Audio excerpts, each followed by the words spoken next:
Fuel, because rocket fuel, the concept of rocket fuel changes everybody's life that implements it. And what it is proactive resiliency. If you know that you have a target or goal that you want to accomplish in the life that you want to live, and you know that you're going to have hurdles, you know you're going to have setbacks, you're going to have people talking trash and discouraging you. By the way, the things that stop us in life aren't the encouraging people. It's not the wins you have. It's not the successes you have. It's all of that negative stuff. So if you can figure out a way not to just eliminate that negative stuff, but actually convert it into rocket fuel for your future, you become unstoppable and indestructible. And I'm sure everyone on this call and everyone that's listening out in the social media world and YouTube wants that feeling, because why wouldn't you? So this concept of proactive resiliency, understanding that you're going to have setbacks, negativities, difficulties, and negative people. You're going to have it. You're not shocked when it comes along. You're actually looking for it. You recognize it fast. And all the people that get paralyzed in this world of negativity, you blow right past them. And you can reach back and grab them and pull them with you if you'd like, which I recommend. But the concept of rocket fuel is something that's, by the way, rocket fuel, not fuel. Rockets get you into outer space. And that's where we want to be, away from gravitational pull, which is suppressors, negativity, people throwing problems at you that you don't want to deal with. In space, you get to choose your problems, and you should be looking for problems to solve. So that's why I say rocket fuel. And by the way, the book, go ahead. No, go ahead. Tell everybody about your book. When's it going to be released, Mikey? Where can they connect with you on that? Yesterday, the pre-sale happened yesterday. We've gotten orders flooding in yesterday. That's MikeCroc with no K.com/book, MikeCroc.com/book. Go get yourself a copy. It will change millions of lives. I'm going to make sure that millions of people are going to see it. It's up to them, obviously, to read it. But if you implement this, there's no doubt. A lot of people are talking about comebacks and how to overcome things. I haven't heard a lot of people talking about converting into fuel and then just going and destroying things in a good way. You know, let me say this real quick. I got through the gym this morning. I was telling Aaron and Sarit just a minute ago, you'll hear from them. I went to the stretch zone. I've been going about 3 weeks, where they literally just make me feel like bend me like a pretzel. But the guys next to me were talking about the space station that's in space right now. It's been all over the news. It circles the earth 7 times a day. And my first thought on that, Mikey, was it's amazing what we can do without the gravitational pull. And you can use that if you need to, big man. Exactly what you talk about. That rocket fuel gets you into space where really you're not confined to gravitational pull. You're not confined to the normal elements and the things that would keep normal business people from excelling and doing, but billions of dollars in real estate transactions on the mortgage side. I said an M and not a B. So here's one question I want to ask, and there's a couple questions in the chat I want to get to before we move on to actually Skip's next. Tom Austin is going to be next. But Mike, you talked about accountability and how you hold your leaders accountable. Give us an example of a conversation you've had over the past week or two where you've had to hold an employee accountable and how that conversation went. Well, first of all, expectations have to be set properly too, because if you don't have the expectations clearly defined and then have permission from that person to hold them accountable, you're not going anywhere. So we do that obviously first. But today, just an example, there's an employee that works with me. He's actually part of my leadership team, and he's got an influx of business right now. Production is not a problem. The problem that we have is that there's break points in your business. Brandon Dawson talks about this all the time. And individually in the business, there's small businesses inside of a business that have break points. And until those people hit those things, sometimes they don't understand that how important it is to actually build out their team and processes and procedures. And so I had to talk with them today and understanding that, look, you're a leader in this company. I got your back. You never have to worry. Number one, never have a nervous breakdown. Number one, when you start feeling that feeling, understand that this is normal. It's supposed to happen, and have a trigger in it saying, no, I'm built for this. I got this. I got the people around me to help me, and I can do this. Don't sit there and bask in the self-pity of chaos. So I have very frank talks with them and let them know it's not okay to be a victim, and let's do something about it. Let's problem solve, because the answers are out there. So I love that. One of the questions from Sean Saban is, how do you implement the licensee program? Obviously, we're talking about the Grant Cardone licensees. How do you implement the licensee program with your business, and how do you produce income with it, Mikey? Well, there's several different ways. The purpose of me getting into the licensee program initially was to have access. I was buying access. to Grant, to the team, to Richie's calls, which are worth more than I paid for sure in Yes. value. So, and to me, I wanted to be able to use the 10X content and Grant's content freely without having anybody breathing down my neck saying I'm copying him or what have you. I figured I'd work together with him and ride in on his $1 million worth of advertising that they spend every month. It's just ridiculous not to do that. Now, as far as having a business with it, again, we have a large, successful mortgage operation. But to me, I looked at it as an opportunity to link up with one of the greats, and it was a no-brainer to me. And of course, now with everything that I do, they support you because you're supporting them. Yeah. But if you want to start a business, by the way, there's people that I'm sure that you could talk to that have actually, some of these people on the call today have actually implemented in their business. Yeah. And I would echo Mikey's sentiments. For me, it's not a thing. I'm not out selling Grant's product. It really is access. And I'm going to share in my segment in just a minute ago. And Mikey said this just a minute ago. It literally took the words out. Mikey was actually sitting, the story I'm going to share in just a minute, Mikey was sitting next to me. When literally every time I get around Grant, every time I get around guys like even Mikey, every time I get around Coach Burt, every time I get around Anthony Trucks, every time I get around Carlos Reyes, every time I get around like a Jeff Finster, who was on our podcast yesterday, who's the CEO and founder of Everbowl. They just opened their 31st location. Josh York, Gym Guys, fastest growing franchise in America. I've had Josh on my podcast. We were videoing each other. Every time I get around these guys, my business goes to the next level. Would you say that's pretty much what that licensee has done for you, Mikey? Yeah, I mean, the bottom line is that no offense to the people I work with, but for the most part, they don't have that animal instinct inside of them. And I feel really uncomfortable around them because not all of them get it.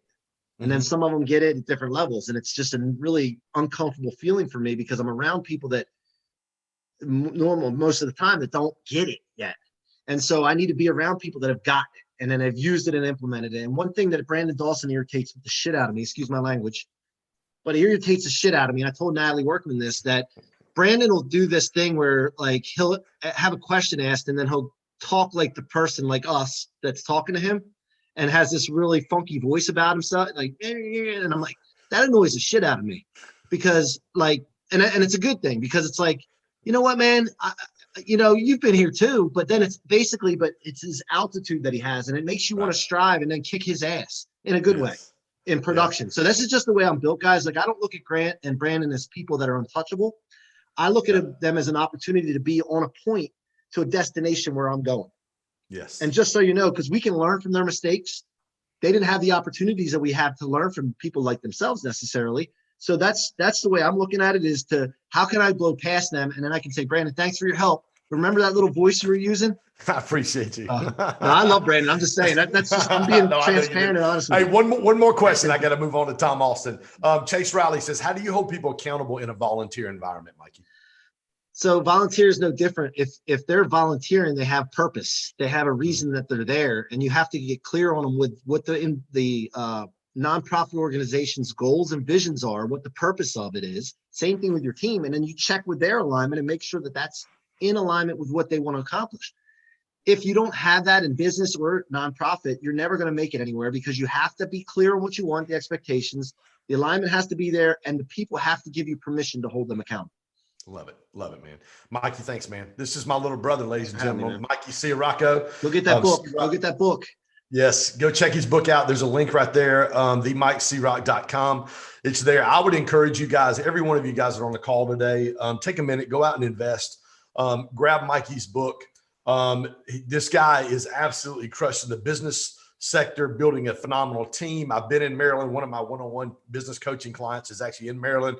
So I actually spent some time with Mikey and his family. Actually, he let me use his boardroom to meet with my one-on-one client there in Maryland when I was there a couple months ago. Mikey, thanks for your time today. And I appreciate you, buddy. Love you, man. Proud of you, man. Hey, guys, next is Tom Austin. Tom Austin has a very special place in my heart. Skip, are you there, my friend?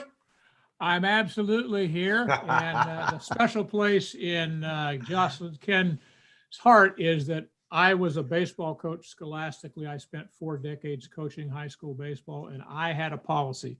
If you're early, you're on time. If you're on time, you're late. If you're late, you're cut. And that is why my presentation today, do I have the ability to share my screen, Kenny?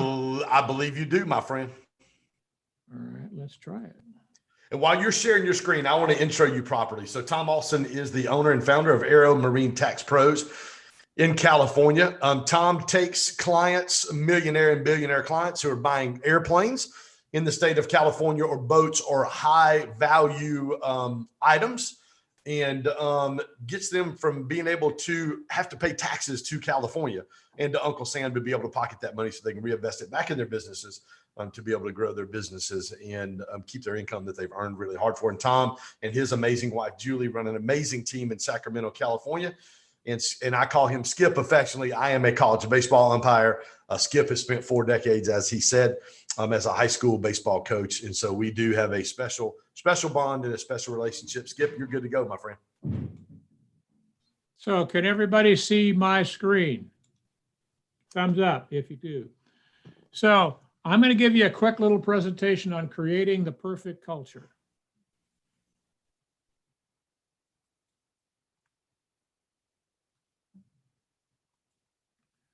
The company culture is defined as the set of shared values, goals, attitudes, practices that characterize the organization. And number 2, and this is extremely important, these are non-negotiables. Why you should care? Employees who don't like their company culture are 24% more likely to quit, and a bad company culture will result in disengaged employees, making them more likely to look for work elsewhere. The 5 cornerstones of a perfect company culture are: number 1, personnel; number 2, their attitudes; number 3, the core values of the company; number 4, the goals; and lots of practice. Show up for every day. And what'd you say about practice just a minute ago, Skip? Showing up every day. If you're getting ready for a sporting event, you got to show up every day and practice the little things to help you win in a tough situation. And if you're early, what? If you're early, you're on time. If you're on time, you're late. And if you're late, you're cut. Love it. This is going to be the surprising part. Culture starts at the interview. When you're interviewing a brand new prospective employee, you get to establish your culture before you hire them. This is achieved through questions you ask and practices you use. Your goal should be trying to identify the types of employees that they are.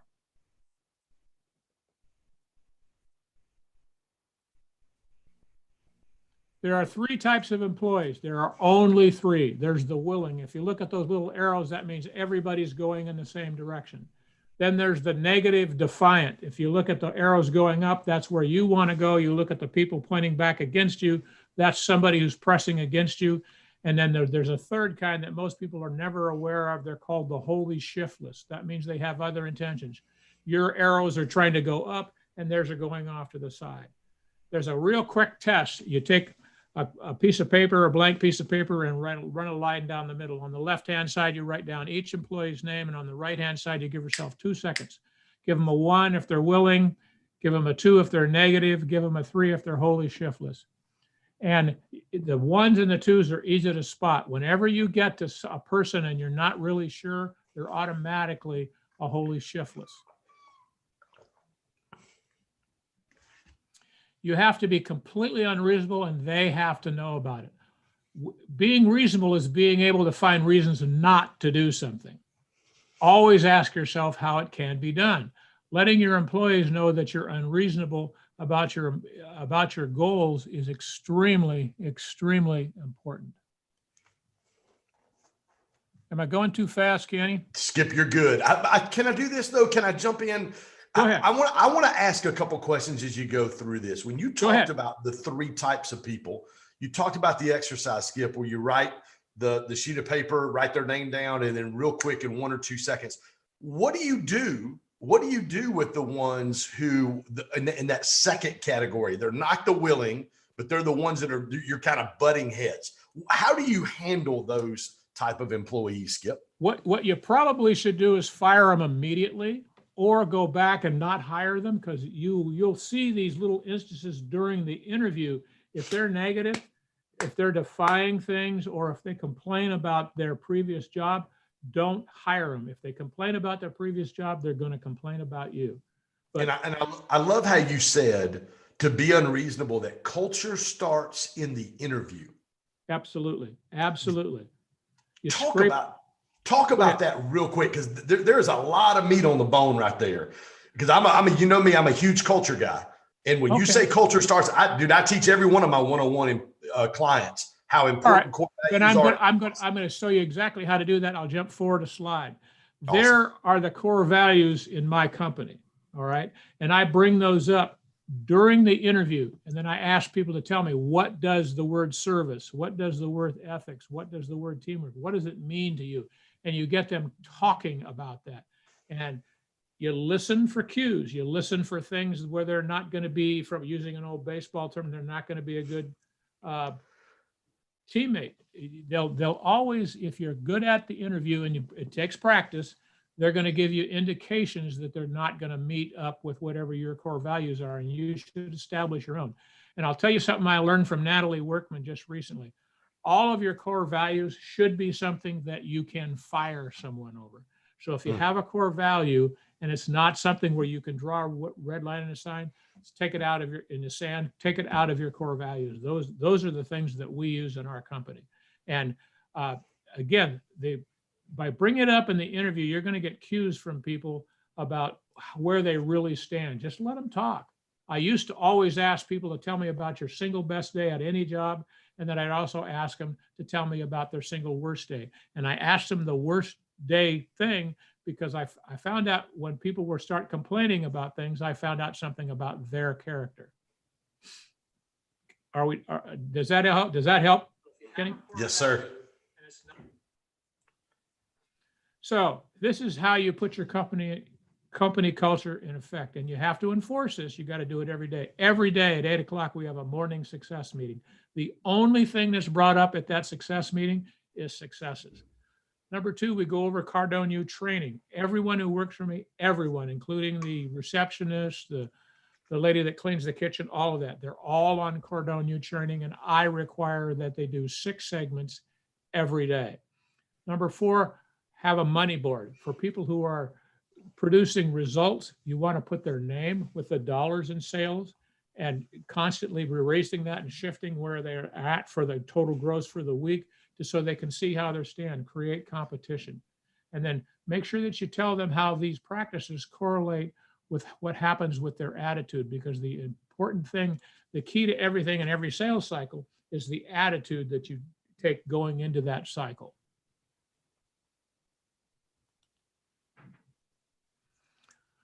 Couple of tips, and Kenny, this will take you back. Cut negative, defiant employees from the workplace. Cut the holy shiftless from the workplace.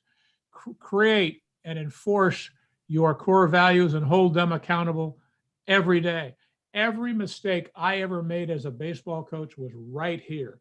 When I had a guy that was such a great athlete naturally that he didn't want to be a good teammate, I should have just cut him. Sure, I'd have got a lot of complaints from his parents because he's a hero and how can you win without him? Well, I also knew as a baseball coach that I wasn't training Major League Baseball players. I was training people to be future fathers, future husbands, and future employees. So I should have stuck with it. Every time I had a failure, here's the reason right here. Skip, talk real quick about how that's translated over into your business. Because really, leadership is leadership. I don't care if you're leading a group of young men in high school or college baseball or at the big league level or the minor league level, or if you're leading a business like you are now. Talk about what that's looked like for you, that same lesson regarding those core values. Exactly the same lesson, and it wasn't until very recently that I finally understood it. If you have someone in your team who's not playing by the same rules and you don't enforce it, you should cut them. Yes. You should always, whenever you spot even the smallest little step outside of the culture, take them into your office, do it one-on-one, do a correction cycle on it, and make sure that you clear it up. Handle it immediately. It's the negative, defiant, and these holy shiftless people that destroy your company. And it works exactly the same. It's just like running a baseball team. Yeah, I love it. Talk about, Tom, you said that correction cycle. literally put some handlebars on that for me. Walk us through that conversation. How did the core values interject into that conversation? Because there's a lot of entrepreneurs, maybe some solopreneurs on here, people that got 2 or 3 people on their team. What does that conversation actually look like? You call out exactly what happened and exactly the company policy that they violated. Like the number one company policy that I have in my company is you can't be at work and have a crappy attitude. You can't. I don't allow it. And you can usually get that immediately. People will have to recognize that they're walking around all grumped up. Then you call them on it. And again, do it one-on-one. Whenever you're doing a correction cycle, do it one-on-one so they don't have to defend themselves against. I'll point out this morning. Yeah, I always say reward in public, rebuke in private. Absolutely. It's the same thing. It's absolutely the same thing. And just, you have to be willing to pivot, just like the lockdown taught us all. Mm-hmm. But the quicker you handle these things, the less time you allow to remain in that bad action by one of your people, the less time that you allow that to remain in the space of the rest of the people, the less negative effect. It's just exactly like a virus. Yeah, and I tell people a lot, Tom, to imagine if you had a wound or an open wound or a sore on your body. You're not going to continue to let that infection grow and grow and grow. The earlier you handle it, the better off you are, the better off the individual that's working for you is. I heard Patrick Lencioni talk about this on the Dave Ramsey podcast. My friend Ken Coleman hosts the Entre Leadership podcast. And Ken was talking to Patrick Lencioni, who's probably my favorite author when it comes to culture. Mm-hmm. And Pat said this, and it's exactly what you were just talking about. Pat Lencioni said this. He goes, listen, you've got to care enough to confront. He goes, if you can't confront what's going on, then you really don't care about that individual, because you said it a minute ago, if they're not in alignment, and even your arrows showed the alignment, if they're not in alignment with the mission, vision, and core values of your company, then you're doing your company and your people a disservice for keeping them. And you're doing them a disservice because there's probably another place that they need to go where they can get alignment and actually live the life that they're meant to and that they desire to live.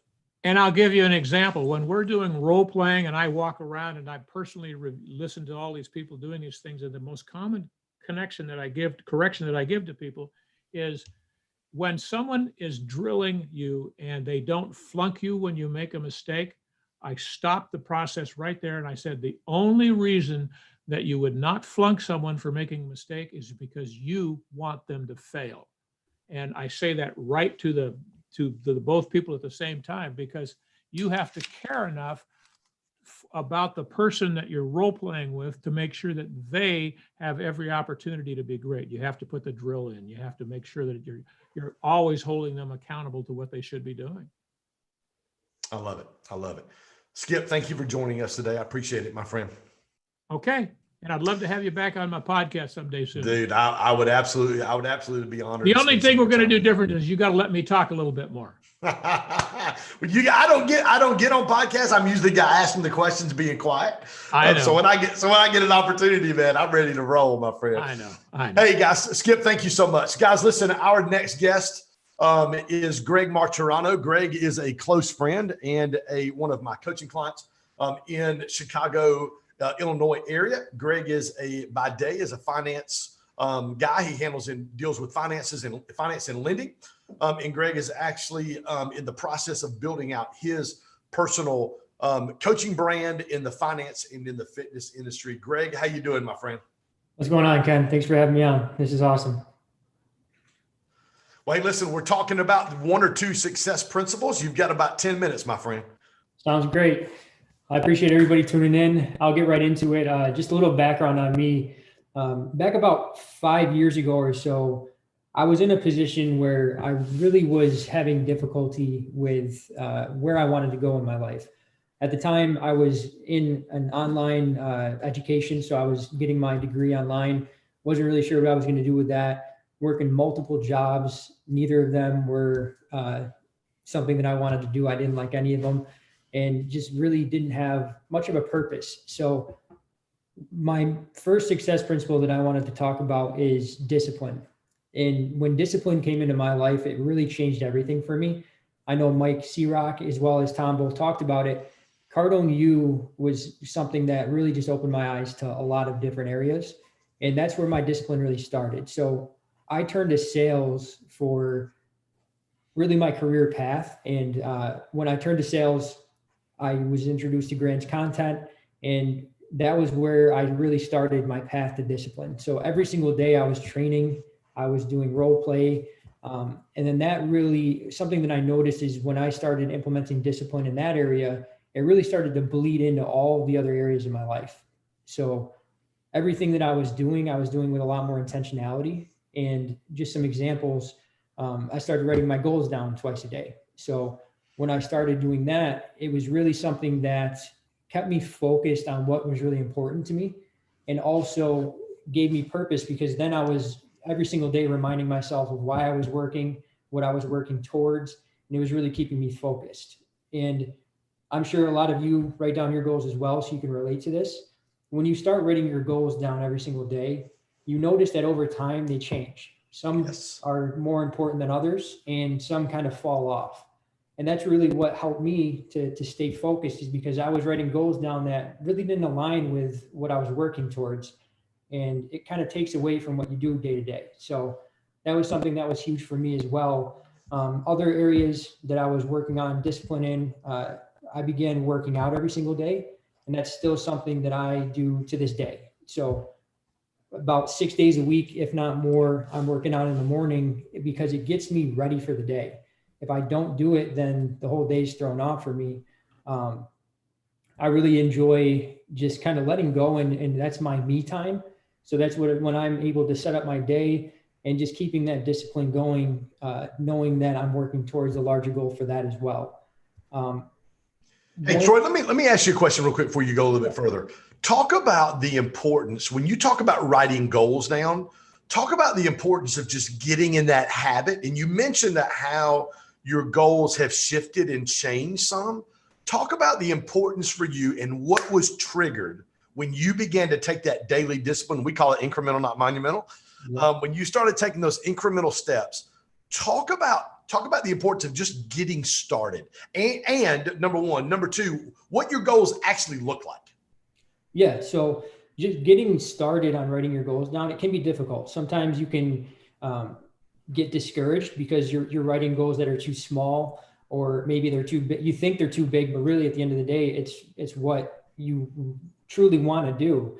But what I noticed is when I was writing my goals down, you write the goals down daily. And this is how I do it.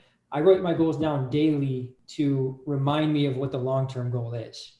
So I'll have huge, large goals, and then little steps every single day that I'm doing to help reach that goal. So that speaks to your incremental and monumental topic. And I learned that directly from you, Ken. It's been a huge game changer for me. So instead of taking that large goal and getting overwhelmed by it, you have that huge goal. You don't restrict yourself, but at the same time, you set other smaller goals along the way to hit, so you can get to that larger goal. Yeah. And one quote that I love from Grant that really speaks to discipline, Grant Cardone, he says, if you don't have always, you end up with a bunch of nevers. And that's something that really speaks to discipline specifically, because it really is true. I mean, if you're not doing something constantly, it's going to be second mind. You have a lot of stuff going on throughout the day. And if you don't keep the important things top of mind, it's going to get pushed around and it's just not going to get done. So that's what discipline means to me, is just doing something always because it's important to you. You have to keep the things that are important to you top of mind, and you really have to put it in the front of the line every single day. So that was my first success principle. The other one that I want to talk about is perseverance. And I wrote down the definition to this because I think it's a really interesting definition. So perseverance is defined as the persistence in doing something despite difficulty or delay in achieving success. So again, that's the persistence in doing something despite difficulty or delay in achieving success. And that's really important to me, because you can have all the discipline in the world, but if you meet resistance and you're not in the state of mind to push through that resistance, then you're never going to get to your full potential. And I think that's what happens to a lot of individuals. It happened to me constantly before I had a purpose. There was times that were hard and you kind of just get used to it and you don't push through it. You don't really get to your full potential. So what discipline has done for me, it builds a lot of confidence. It builds a routine. So you know that you do these things and you get this result. So what perseverance has done for me is it shows me that you get through the hard times and there's a great thing on the other side. And that's what I really strive for, because you know that even if you fail a couple times, as long as you don't give up, you can't fail. So just keep making small progress forward. And then eventually you're going to get to that end goal, and you're going to get to that end result you're looking for. Talk about perseverance. Perseverance is huge, but talk about personally for you. Obviously you're in the process right now of launching your own brand for your fitness and finance brand. You've been doing finance and fitness, obviously been a passion of yours for a long time. So you just finished your trainer's license, correct? Yeah, I just became certified. Talk about the perseverance it took with you working, because there's a lot of entrepreneurs on here who aren't business owners like I am, or C-Rock is, or some of the guys you're going to hear from today, but they're grinding 9 to 5, and then they go home, and then they're grinding on 5 to 9 to be able to get them out of, as my good friend Carlos Reyes says, out of that 9 to 5. Talk about the perseverance it took from you to be able to do everything that you had on your plate to be able to get your certification in becoming a personal fitness trainer. Yeah, that's definitely something that was important. So the main thing, in my opinion, is you have to have a huge purpose behind what you're trying to start your business with. And that's going to allow you to get through those tougher times, because there's been a lot of days where I've had a long day at work and I'm tired, don't want to do it, whatever the case. And that's where the discipline and perseverance both come into play. You have to know that those little things you're doing, whether it's an hour or two at night, in the morning, whatever time you can find, those little things is what is going to allow you to build your business. And as little as you think you're doing, it's still better than doing nothing. So what I was challenged with is just blocking out the time. And that's another thing that can help me with schedule blocks. I highly suggest trying to do that with your schedule, is just set out time that's designated for building your business, and keep yourself disciplined and hold yourself accountable to work during those hours. And as long as you put in a little bit of work every day, you're going to get the results you want. And then eventually you'll be able to build that business to what you think you can do it to. Yeah, guys, if you guys have got questions for Greg, I'd love for you. Those of you guys that are watching this live on Facebook or live on our YouTube channel or here in the Zoom room, there's 40 some odd people in here now. If you've got a question for Greg, I'd love for you to be able to jot that down. Greg, you talked about discipline and you talked about perseverance. And you talked about intentionality. You used the word intentionality. You know, that's one of our GSD code filters. It's one of my 5 core values for all of my companies. Talk about how important intentionality has been in both the discipline area and the perseverance area for you. Yeah, intentionality is huge. I honestly was introduced to the word by you. I mean, I knew of it, but didn't really know how it correlated with what I was doing. But intentionality is big, because it's very easy to tell who's doing something for money and who's doing something for the real purpose behind it and who really cares. And I'm a strong believer that if you are just in it for the money, there's going to be a time where you just hit a wall and there's no longer going to be a purpose for you to move forward. But when you have intentionality in what you do and you have a strong belief in that, whatever happens, you're going to find a way to persevere through that. And it's going to get you to the end of the day, and you're going to be helping people, which is really at the end of the day, what's the most important part. The last thing before I leave, because I'm actually next, I'm going to be jumping in. I'm going to be talking a little bit about community. Which you've heard a lot of and obviously are part of our Growth Tech Drive community. Talk about how important community has been to you and relationships have been to you over the past 6-7 months since you've been connected with Growth Tech Drive. Yeah, the community's been huge. I mean, the boot camp that you just did 2 weeks ago or whatever it was, that was incredible. I mean, being able to meet the GSD family in person was awesome. I've been to a lot of 10X events and just meeting people of like-minded, like Rosa said in the comments, having like-minded people around you is extremely valuable, because Mike C-Rock alluded to it as well. When you're around negative people or people that just aren't playing on the level that you're playing, all day, it can bring you down, and it just makes you think that you're doing something wrong. But when you get around people that are all like-minded and everybody's going for the same thing, it just lifts you up and it really drives you towards what you're trying to get to. I love it. Some of our one-on-one conversations we've had over the past few months, talk about some of those things and what that's been. Because I mean, I was on Melissa's podcast yesterday, Melissa Stewart's podcast. There was a couple of things I went, okay, hey, this, and this. She's like, okay. She even went and asked her husband and one of her kids about it. And they were like, you need to listen to Ken on this. Talk about those. Now, they're not uncomfortable conversations, but talk about those growth and those teachability moments for you. Yeah, it's very important to have a coach in your life, regardless of who it is, just having somebody to hold you accountable. And what you've done for me, Ken, is just that. I mean, you're there to give me little tips such as smile more during your videos or shave or but other things, just giving support. You've been a huge support cast for me. And that just builds my confidence in itself. But just the little things here and there that you can just kind of tweak where you're not looking at yourself, having somebody else looking at from the same view, you might not see something that somebody else sees. So it's really important to have somebody to mentor you or some type of accountability partner for that reason. Yeah, well, I appreciate it. Greg Martorano, everybody. Greg, man, I'm proud of you. I'm excited to see you. I'm excited to see what happens in the next 6 to 12 months with you and the brand that you're building, the heart that is behind the brand. Because when we talk about brands and we talk about building brands and building businesses and those types of things, you are the brand.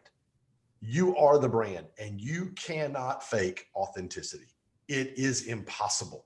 You may be able to fool somebody for about 15 or 20 minutes, but when you've been around somebody over an extended period of time, it is impossible to fake authenticity. And my friend, you have authenticity, and you got a heart as big as Texas, my friend. And I'm proud of you. I'm proud of you, and excited to see where you go over these next few months. Guys, Greg Martorano. Greg, thanks for being a part. Hey, guys, listen, I'm going to take these next few minutes, and I would love to, let me see if I can do this. Boom. I would love to talk to you guys about something that's super important to me. I've been really in this vein over the past probably month or so, and I want to ask you 3 questions. And I want you to write these down if you've got a pen and some paper, like I do right here, taking notes on every one of my guys, on C-Rock, on Skip, and on I see Rosa putting her stuff up there, and even on Greg. I want to ask you guys 3 questions because people ask me a lot. They say, Ken, how have you grown? How have you grown your real estate company? How have you grown your coaching company? How have you grown the Growth Stack Drive brand so fast, so quick? And Mikey talked about rocket fuel. And that's one of the things that Richie Dolan actually said about me and continues to say is, man, Ken, you literally use rocket fuel. You're like on a rocket ship as fast as you're growing. We're in the process of doing we're going to be doing an event in March, myself, Coach Burt, Anthony Trucks, Carlos Reyes in Nashville called 6 Months to 6 Figures. And it's a concept that I created to help speakers, authors, and coaches start, build, and scale a teaching, coaching, or author business. 6 months to 6 figures. We literally started our coaching business within 6 weeks, we were at 6 figures. The Growth Stack Drive brand obviously has grown tremendously. Mikey talked about Grant a little bit ago. Greg quoted Grant just a minute ago. Tom quoted Grant. You see behind Tom, he's got all his 10X flags and all of his books and everything he's got back there.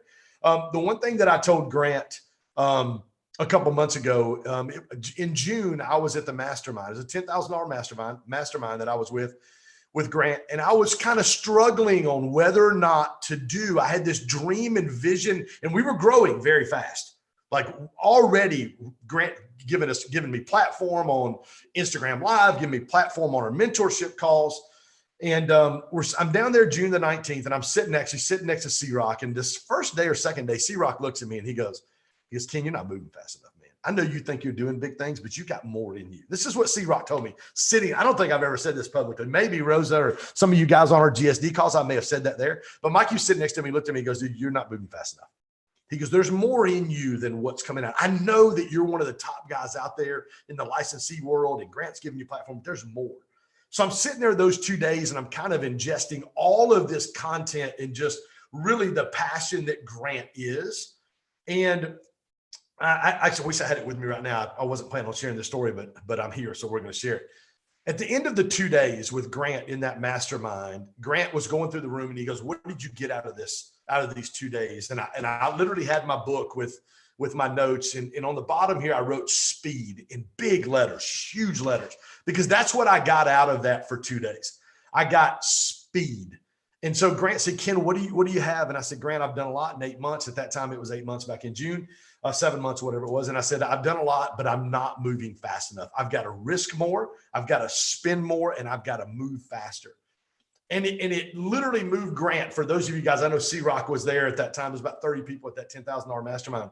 Grant literally jumped up out of his director's chair and came over and gave me a hug and was like, "Dude, you got it." And I literally sat back down at my desk. I picked my phone up and I text our content creation girl.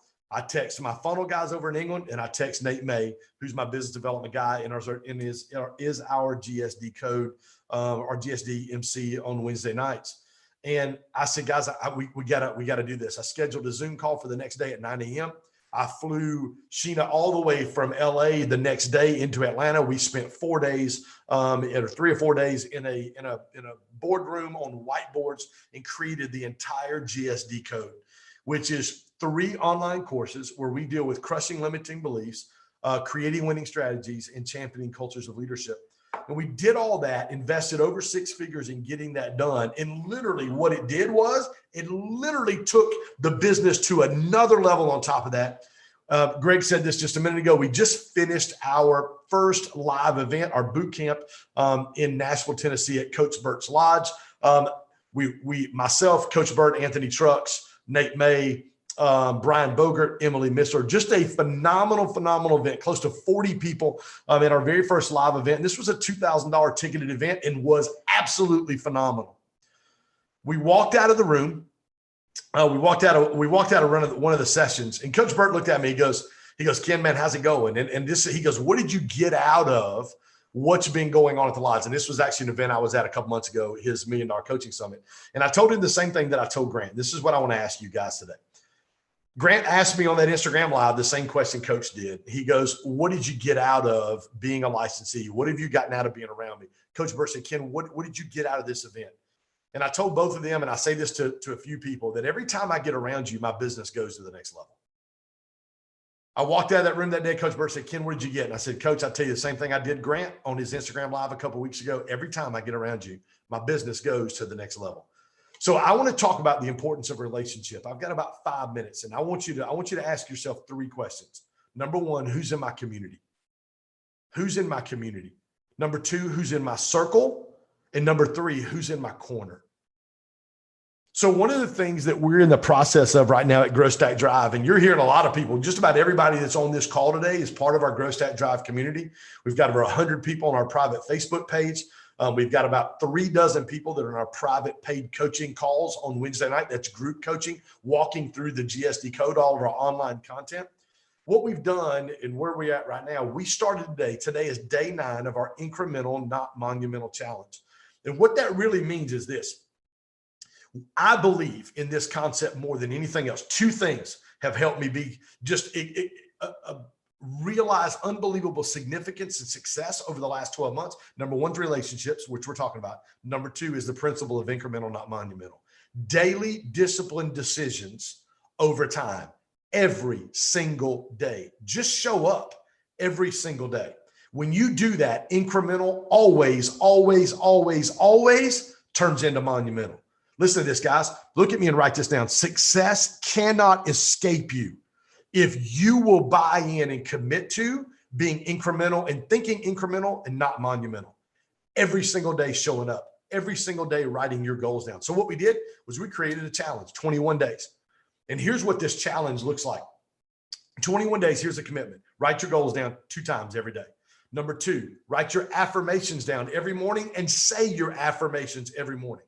Number 3, 10 minutes at nighttime. I want you to grab your planner, whatever it looks like. I want you to write your goals down for the second time, and I want you to review your schedule for the next day. What do I have on my calendar? I want you to be in one of our core values, focused. Focus is how we dominate our time and dominate our calendar. I want you to focus on that. The last thing we ask people to do is post a picture or a video on our private Facebook page. So here's what we've done. We have opened up that Facebook page to anybody who wants to be a part. Stace or Bruce, if you guys could put that link down there, it'd be fantastic. We've opened that Facebook page for you guys for absolute free. We've also opened our coaching call tonight and our coaching call next week. If you're interested in being in that group, so here's the questions I asked you just a minute ago. Who's in my community? Who's the big circle of people that you are doing life with? Who are the people that are running in the same direction? Who are the people that have the same DNA that you have? Do you have a community of people that you can do life with at a very high level? The second thing is who's in my circle? Who's that small group of accountability people that are going to call me out, that are going to look and go, hey, I didn't see you. I didn't see your goals posted yesterday on the GSD page. Hey, we're in day 9 of our incremental, not monumental challenge. And I've only seen you on there a couple of times. Hey, how are you doing? Checking up on people, holding people accountable to their goals, holding people accountable to their affirmations, holding people accountable to reviewing at the end of the day what happened that day for a win and a way that I can improve that day. So who's in your community? Who's in your circle? And really, really, really important, who's in your corner? Who's in your corner? Who are those 1 or 2 people that know you better than anybody else knows you? Who are those 1 or 2 people that know you better than anybody knows you? And who are your mentors and your coaches? Who are the people that are speaking into your life to help you go to the next level? One of the things I say a lot, and Greg was alluding to it just a minute ago, is I tell everybody that I coach, whether it be on our Growth Stack Drive calls on Wednesday night, let's say we got about 3 dozen people there, or our one-on-one clients, is listen, my role in your life is to have a 10,000 foot view. So I can see things that are coming down the road that you may miss. And not only that, and C-Rock said this earlier in his session, was, man, like with Grant and being a Cardinal licensee and being around Grant and Jared and Richie and Brandon and all of those guys, the people the phenomenal people I get to be around is, listen, they've made a lot of mistakes in the past and they're very open and forthcoming on those mistakes. So guess what? We don't have to make those same mistakes. I'll never forget John Garrett George called me. John Garrett George called me when Grant did that $10,000 mastermind. And he said, listen, he said, Grant's doing a $10,000 mastermind. And this is what followed. This was the next sentence out of John's mouth. Can you imagine how many years of development and how many years we can advance our business by being around him for 2 days? By being around him for 2 days. What an unbelievable concept. So here's what I'm going to ask you right here. I'm going to ask you, who's in your community? Who are you doing life with? Who are the group of people that you're going in the same direction with, that have the same DNA, the same passion, the same like-mindedness? Like always attracts like. Who's in your circle? Who's that small group of people? We've got inside of our Growth Stack Drive community, which is now over 100 people on our private Facebook page. We've got small groups of people who are holding one another accountable. Who are those people in your life? What does that look like for you? And then the last thing is, who's in your corner? Who are the few people that know what's going on in your life? Not only the few people that know what's going on in your life, but who are the people that are speaking into your life? So if you've got any questions, I'd love for you to type that in the chat. Melissa said that sounds just like our ENS community. Way to go, girls, for amazing advice and bringing it. Most definitely. Most definitely. Guys, listen, I want to introduce two very, very, very special friends of mine. These two I absolutely hold in super high regard. Aaron and Sarit, are you guys on? Let me see. I know they hop back on. Let me see if I need to make them. Yep. Start a video. Come on, guys.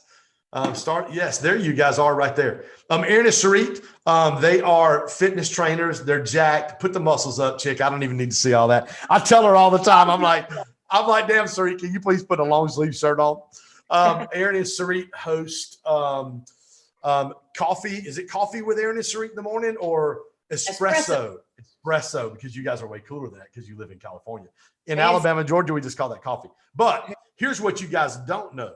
Not only are they hosting that show, but I actually got to have espresso on the back deck with Aaron and Sarit and spend about 2 hours, a little bit, probably 2 or 3 hours with them just talking about life and hearing their heart and what they do. And Man, I know we don't get to communicate a lot, but super, super dear friends of mine and dear friends of Growth Stack Drive. I love these women. I love the way that they serve people. I love their heart to be able to, I got goosebumps. Look at that. I got goosebumps on my arm. Just the way that they love to serve people and the way that they are building an authentic community and have such a passion and heart to help people with their physical fitness in their life. Aaron and Sarit, 10 minutes, top success principles. Let's go, girls. First of all, like, thank you for everybody who's speaking and presenting, because I'm learning a lot. I'm here like writing all my stuff down too. And Ken, we signed up for the mastermind, so I'm stoked now after hearing your experience. But you know, I feel like I've learned a lot, and that's exciting. And I want to thank everybody too for being here, for showing up for yourself and wanting to learn, because that's step one. And as I'm listening, I'm like, gosh, there's so many things that like I thought about saying, but I want to add, and we don't want to add on top of what other people have already said and give you guys the same stuff. So, you know, there's so many success principles that it's endless, you know, and that can be overwhelming in a sense that like, oh, if I need to have all of these pieces in order to be successful, like, how can I possibly, like, oh my gosh, Ken is like, he has all this stuff, and oh my gosh, C-Rock, you know, he's got all this established. Guys, we all started from zero. So first of all, know that. Right. Amen. I totally just took the mic. In case you guys don't know, I'm Erin. And I'm Sarit. This is Sarit. And, you know, for all the licensees in here, it's pretty incredible. Like, you know, when I was listening to all of you guys speaking, I was just like, you know, like I was in the gym just working out, and I was like, man, like all these people are fire and these are our friends. So just a side note, before we get to the concepts, you become who you surround yourself with. And this is exactly why we became licensees. And I truly believe that our licensee journey for all of us is going to evolve, you know, but what matters is that you are, like C-Rock said, you're being granted access to people who think bigger and people who challenge you to think bigger. And it's uncomfortable and it's really scary sometimes, but guess what? Like, it's like a wave. When you feel that ripple effect, like it completely compounds to everybody else who's around you. But, you know, a couple other things that I want to touch on, because when I was hearing you guys talking, I'm like, man, that's what I was going to talk about. And that's what I was going to talk about. But, you know, Hey, I'll let you guys go first next time. How's that sound? No, it's all good. It's great. There's so many things. It's endless that we can be like, okay, well, somebody talked about that. Let's talk about something else. Yeah. So the first thing that's really important when it comes to your success in any kind, and by the way, the reason why we've become so passionate about finances as business owners, because what we've noticed as honestly like rookie business people is that the same principles align with health, and health is something that we've been practicing for a really, really long time. So success of any kind, you guys, has to be measured. And if you're taking notes, you should write it down. Success has to be measured. Now, whether it's in your business or whether it's in your fitness, a lot of times people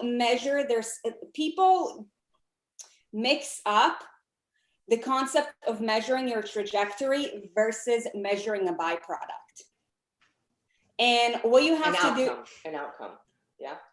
No, trajectory or a current outcome, which is basically like the byproduct. Like when you step on the scale today, let's say you weigh 180 pounds, that is a byproduct of all of the actions and all of the decisions that you've made with regards to your food, your training, how you sleep up till today.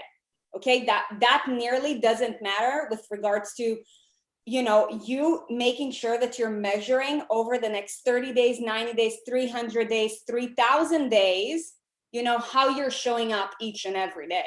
Because by the way, it doesn't matter like what you got in your bank account today, how well your business is doing today. Like if you ain't showing up today and if you ain't showing up tomorrow, guess what? All that shit's going to be taken away from you. You'll run out. So the concept of, you know, measuring your trajectory is really, really important. And this is also something that we teach. in our health and wellness programs, because, you know, so many people think that because, you know, Ken, like you're putting together the program of 6 weeks to 6 figures, you know, somebody might think, man, I'm not even close to that. I'm like, dude, like, worry about the trajectory over the next 6 months. And guess what? In 6 years, your life is going to be completely different. But people think small, and people are too attached to their emotion in the now. You have to take yourself outside of the of the current moment and think like in big picture perspective. And Greg, I think you mentioned like the concept of having a vision. Super, super important, because that gives you a purpose. Do you want to add more to that? Because I don't know. Yeah, it's a matter of like people thinking that like you want to eat a whale. You look at the whole whale and it's just so overwhelming.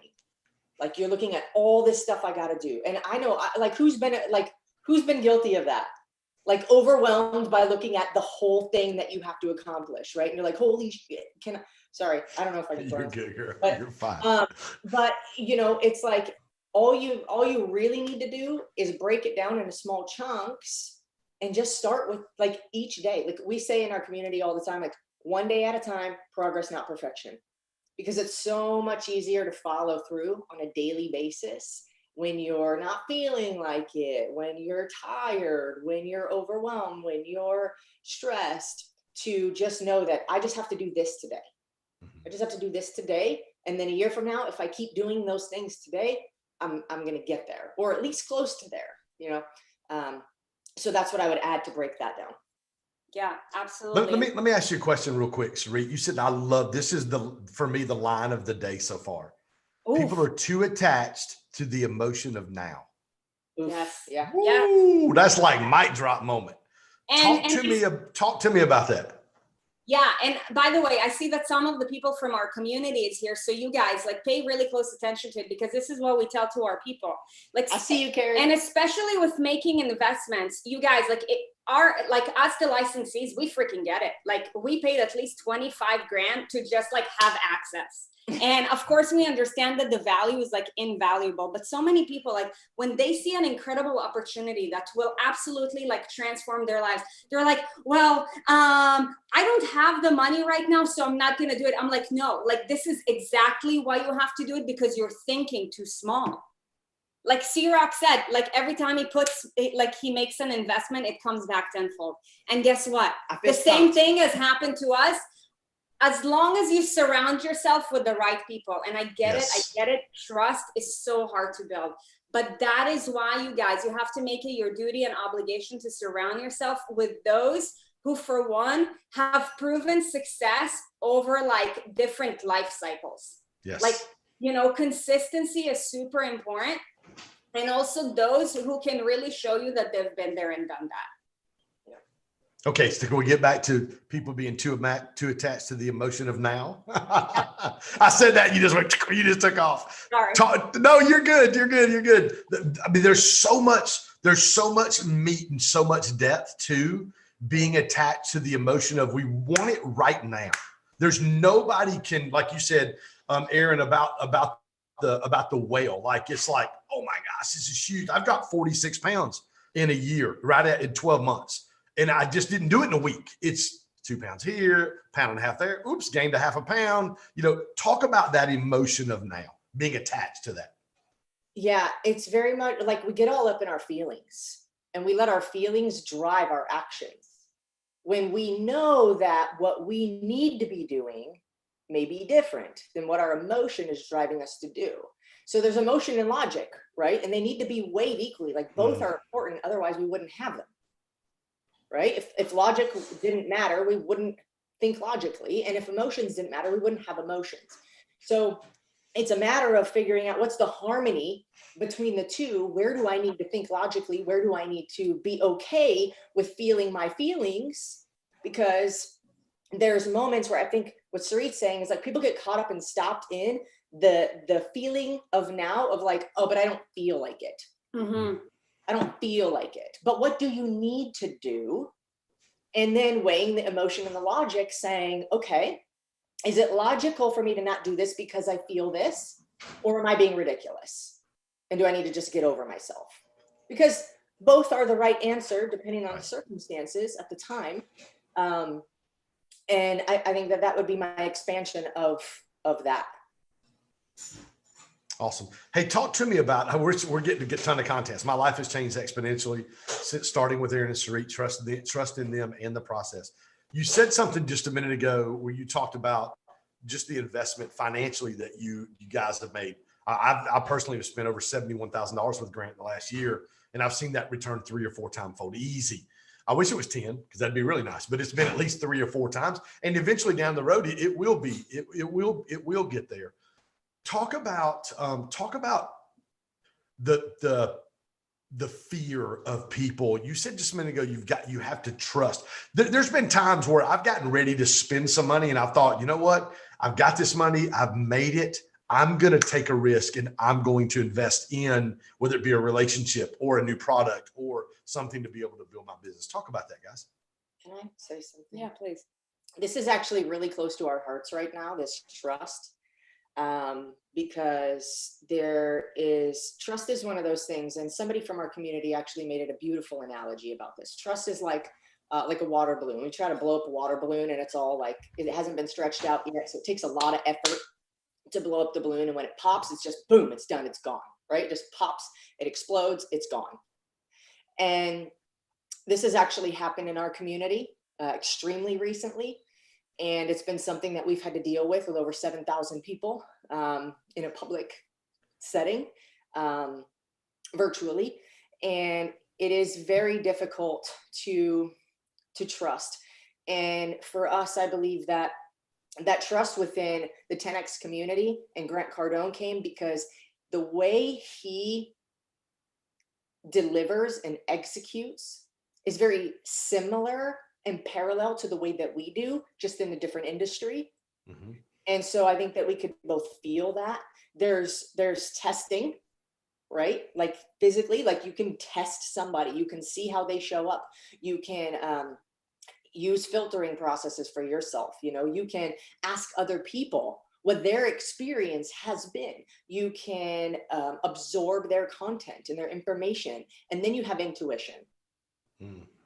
And in this world, our struggle within that moment was that everything is so virtual that it's even more difficult, because when you're very intuitive and you're very aligned and connected to emotional intelligence of yourself and other people, you can feel that better in person. Virtually, I think trusting somebody comes along with too, like seeing how the rest of the community, what is that person's reputation? How has everybody else, what has everybody else's experience been with that person or those people? I don't know if I'm answering the question, but this is actually something, a lot of you guys have talked about community. You've talked about culture. You've talked about leadership. You've talked about the team and being on board. You've talked about your core values. You've talked about discipline or, having to fire people, having to deal with these difficult situations. And I'm like, oh my gosh, this is so us literally right now. But not everybody in this room is in that place where they have a business, they have employees. Right. So when it comes to beginning that journey, you have to trust the teacher. You have to trust the coach. You have to trust the mentor. And at that point, oh, go ahead. And you have to trust yourself. Ooh. Yes. And that is the concept of discipline, which Greg talks about. If you don't have trust in yourself, it doesn't matter who you surround yourself around. You're just not, you're going to be stuck. Yes, the people outside, the people in your surroundings can help to, generate an external force that can help you to get outside of yourself. But trusting yourself is everything with regards to life, because that goes back to what C-Rock said. Life is nothing but leadership. When it comes to your business, that is leadership. When it comes to, motherhood, fatherhood, or just being a husband or a wife, that is leadership. When it comes to you waking up in the morning and showing up for whatever it is that you have to show up, that is leadership. When it comes to you, getting a workout in, that is leadership. And, let me ask you guys this question, because obviously this has been, your countenance has changed. Aaron, your countenance changed when you started talking about this. So obviously it's a deep thing for you guys because you care so much about your community. how much of that, and this is what I said about you earlier when I intro you guys, just because I love your heart so much about and how you love people. How much of the passion and love you have for your community has propelled you through this situation? You're going to make me cry, dude. That's my goal. You know, everything in life happens on purpose. And if you're leading yourself well and bad things happen, as we put that negative energy to a neutral thing, if you can recognize that there's a purpose for it, helps you deal a little bit better. But for us, it's radical transparency. It's not complete and full transparency for the safety of some people and the privacy of some people that are involved and don't wish to be shared about against their will. But it is radical transparency in a sense that we're here for you. This community that we are building is for the community. It is not for Aaron and Sarit. Right. It's not for any one individual. I see a ton of our people in here. It's not for Stacy. It's not for Carrie. It's not for Tina. It's not for Tiffany. It's not for Melissa. It's not for Jen. It's for all of us collectively. And if we're not being transparent in what's going on within our community, because quite honestly, this is somebody that we brought on our team. We were fooled by, completely caught off guard, and deceived. Like, I think it was Tom who was talking. What was the name for that person? I was like, oh my God. Shiftless wanderer or something like that. Yeah. I think is what he said. Are they like mean harm? Yeah. And, you know, it's so, I want to say it's damaging, but at the same time, I know it's going to make us stronger, because immediately the second we knew, we went live to a community of over 7,000 people. And we said, look, this person was on our team. You see them as a leader. And you have every right to see them as a leader, because we did, but we were wrong. And we want to make sure you guys are safe in this. Right. And it was just this radical, like, we hope that you guys can continue to trust us. We made a mistake.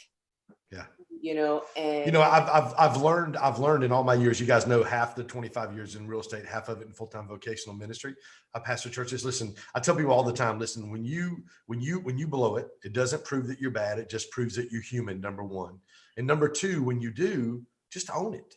Just own it and make it right and move forward. And that's man, I got to get to Carlsbad and get on the back porch and drink some more coffee with you guys. Let's go. We got it ready. We got some absolutely. Yeah, I'd love to get to play with my puppy. I saw your video you guys had on this week with all the dogs kind of hanging out and doing their thing this week. Hey, talk to me about, guys, probably the final question. I'm going to bring Troy Milliken in. Talk to me about the drive for you guys every day. Because it is, again, our concept is incremental, not monumental. Everybody's talked about it, but just talk to me about that drive every single day to just to show up. And that's what one of you guys said. The very first thing you said, and I wrote down, was just showing up every day. Why? You know, you say incremental, not monumental, and we say progress, not perfection. Yeah. So I think on similar lines there, and I want to hear you on this too, but for me, it's very much going back to the, like, no matter what is going on that day, like, every day looks different. Every day has unexpected events, especially as an entrepreneur, like, dear God, right. Every day is like, boom, boom. Oh my gosh. Like, change your hat. We have this dance that we do where you have to, like, now I'm this person and now I'm that person. And no matter what is happening in the day, you have to show up as whatever your best self is right now. Yeah. And that might not be your best self in general, but whatever the best is that you have right now. And you have to understand that there are such things as emotions, that there are such things as heartbreak and letdown and fear. And you have to know yourself and figure out, what does my best self look like in this moment? And what do I need to do? What actions do I need to do to show up to move the mission forward? Love it. Which is the power of community. You can lean into that community in moments like that. Sarit, you want to finish it? Yeah, I would like to take it one step further. And, you know, what's interesting is that when we both like know what we're saying, but we both answer questions from our own life experience. So like for each and every one of you guys, like know that there is no right or wrong in life. It just is. And it's what you make of it. But like for me, the drive comes from a purpose.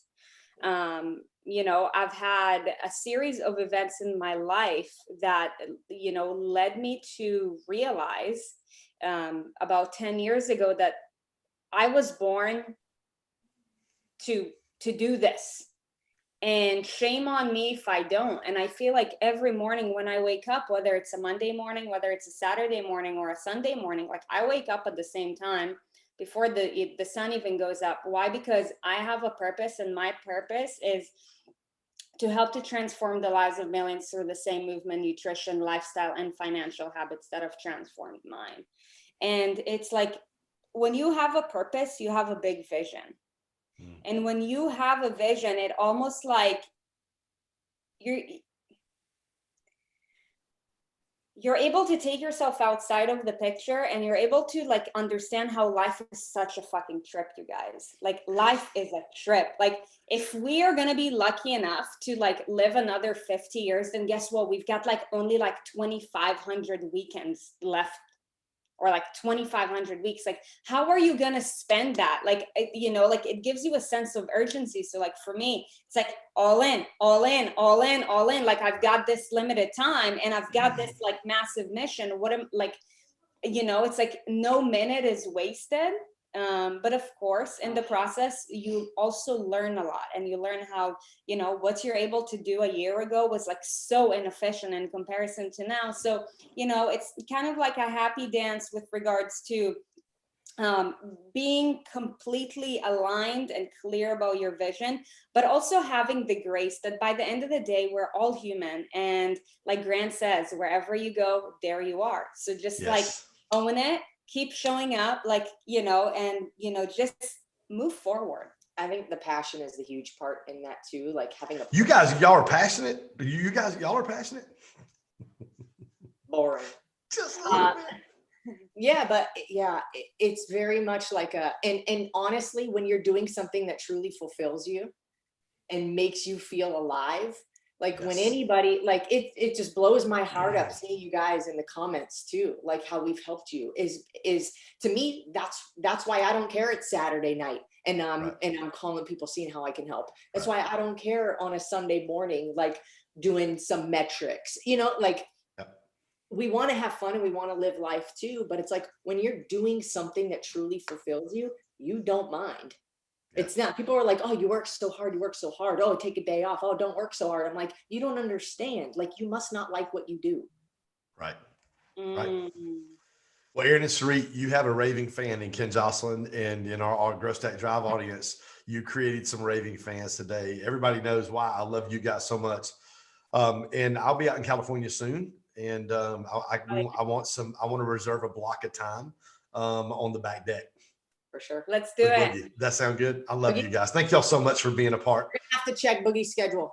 Come on, check Boogie's schedule and let me know what Boogie's got going on. Thank you so much. So we can hang out. I love you guys. Hey guys, real quick, hands for Aaron and Sarit. Thank you guys so much. Next up, guys, Troy Milliken's a good buddy of mine.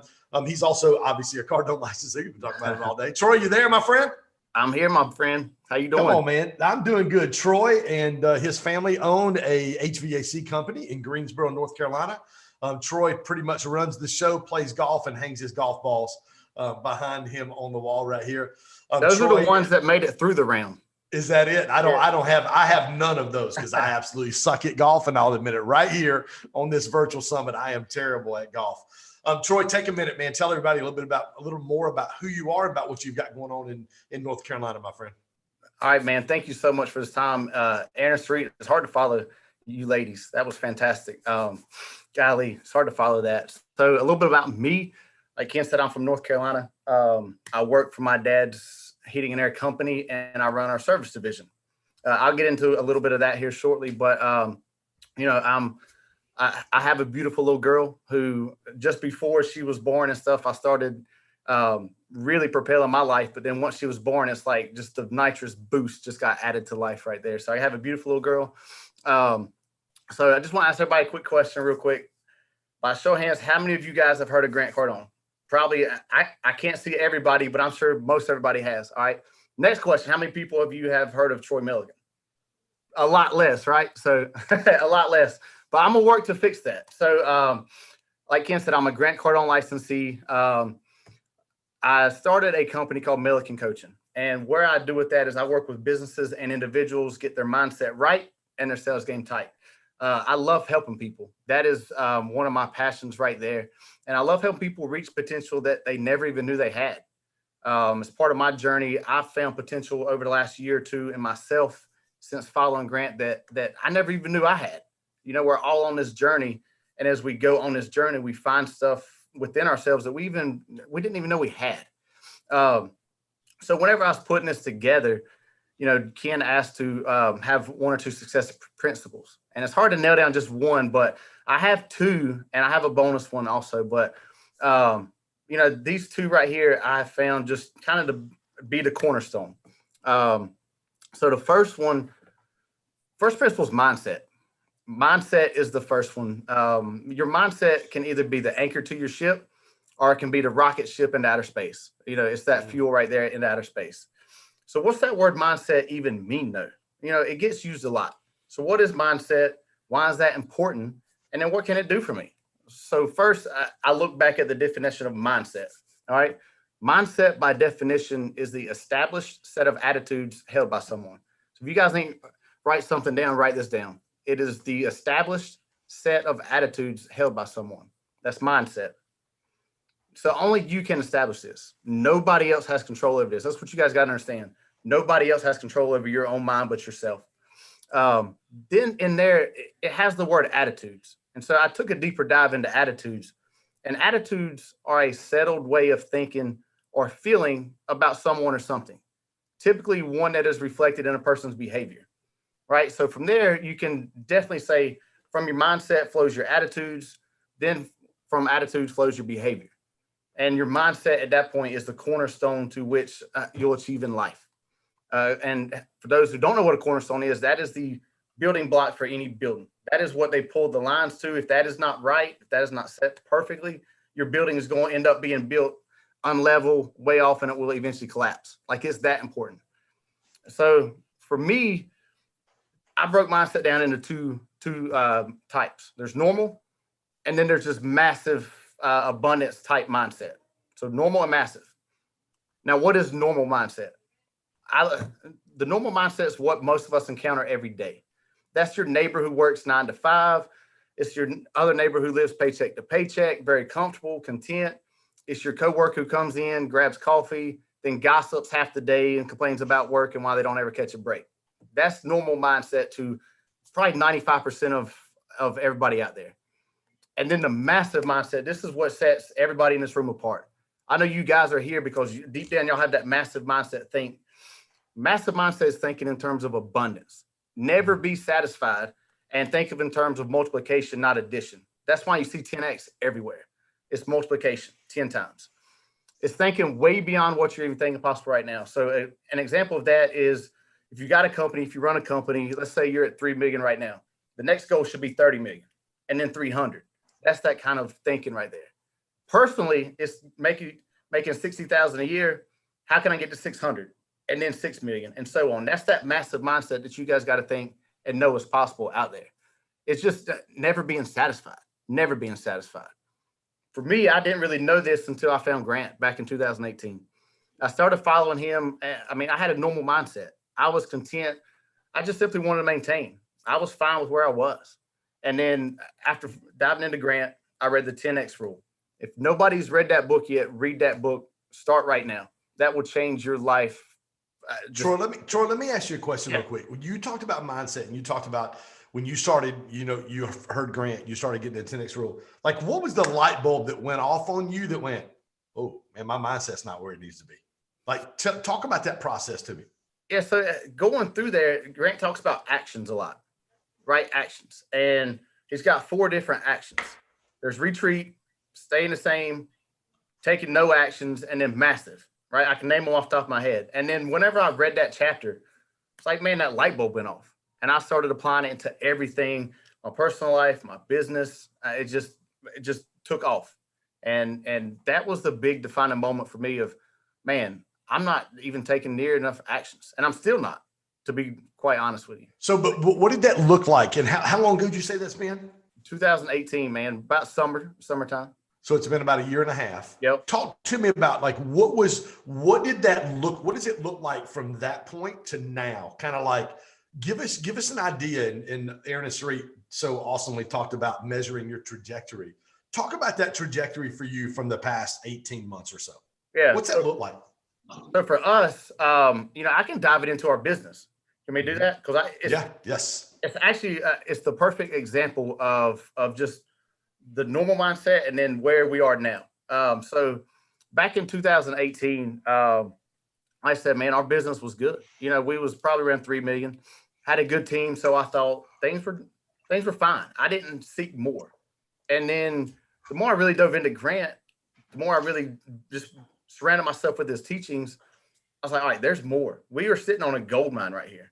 There's other companies within our network that do 50, 60, $100 million a year. I'm like, yeah, we got to shoot for that. So beginning of 2019, like we ended up 2018, just over 3 million. Going into 2019, we set our goal to be 3.7 to 3.9. Well, little did I know that would be our year of change, right? So here's how mindset propelled us through that. So whenever you have that mindset shift, whenever you start thinking bigger and you start taking different actions, people will weigh you down.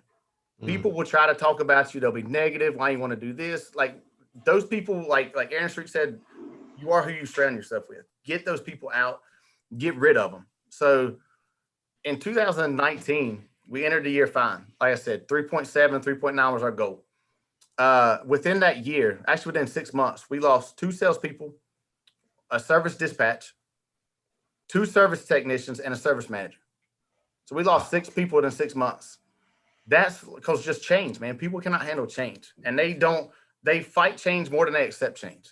That is the most mind-blowing thing to me that I found was that people, instead of accepting it and working to it, they fight it harder than they accept it, and they just shoot themselves in the foot. It just blows my mind. So, because the question I was going to ask that I just wrote down was, what kind of resistance did you meet when you guys came in and said, wow, our mindset is here and we've got to be here?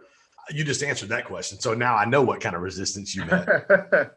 But talk to me, Troy. So how did that resistance impact your drive to do what you knew to do on taking massive action? And what did it look like after you guys lost those 6 employees? Yeah. So for me, my prey drive, Coach Burt talks about that, your prey drive. Mm-hmm. Part of my prey drive that really accelerates me is when somebody says, I can't do something. Or somebody says, that's never going to work. I say, buckle up, hold on, because we're going to make it work, damn it. That's my thing is we're going to put it into action because I've seen it work. And if it's working for these people, I dang sure know it's going to work for us. Yes. So that was just finding the right people to put in the places that was vacated and to get people that wanted to grow, wanted to do more, wanted to be more. And so over the last year, put those people into place last year. And this year, the year of COVID, we're projected to do just shy of 5 billion. Come on, man. 5 million. And for $1 million in growth and freaking an HVAC company in the year of COVID and stuff, that is after you lost 6 employees. Yeah, last year. Yep. Yeah, the year after you lost 6 employees. Yep. So 5 million. So like that's over $1 million in growth in just 12 months. So what would you attribute the majority of that growth to? Just the mindset change, just the massive action? So culture and leadership. I know it's been talked about like from the start of this, which is spot on. Like I cannot say it any better. And that right there has been our biggest thing is getting the right people in place, believing in them and giving them the right tools and processes to propel themselves and then hold them accountable, right? Mm-hmm. They know their expectations and I hold them accountable. And honestly too, Cardone University. Everybody is on Cardone University. We train, we have daily sales meetings. And so, as part of my licensee, this is my lab, right? Right. So I work in here to grow these people. So then I can go out there and say, hey, I help my team here. I want to help your team too. I love it. Dude, your quote you said just a minute ago, I'm Troy with Milliken Coaching. I'm here to help you get your mindset right and your sales game tight. Talk to me, baby. I love it, man. Come on, bro. Man, I was putting this together, and honestly, it's just something that I just wrote out. And sitting here listening to everybody, I was literally like, all right, that can be my slogan right there. That can be my slogan, because I've had conversations like this. So on my team, I've had conversations of nobody can do this for you. Nobody. Mm-hmm. I know you want it, but dadgummit, you got to get your mind right, and you got to want it more for yourself than I want it for you. And hey, just so Aaron and Sarit understand, dadgummit, that's a Southern term. I probably don't hear that in California, but that's what that's where that came from. Yeah. So just the importance of mindset is just getting people activated within themselves to know that, hey, I got more than what I'm given right now, and really lighting a fire underneath them to go out there and get it. What were some of the things and some of the principles you installed, Troy, to help them get motivated in that new mindset and moving forward? I mean, it's a few different things. Like, it depends on the person. Some people, it's kind of just being right beside them, coaching them every day. Other people, it's all right, here's your lanes right here. We're going to meet every day. Here's your expectations. What do you need from me? That kind of thing. So that was that. Cardone University, like I said, we give them the tools, and I coach them. And compensation. You know, some of the guys they just want that compensation.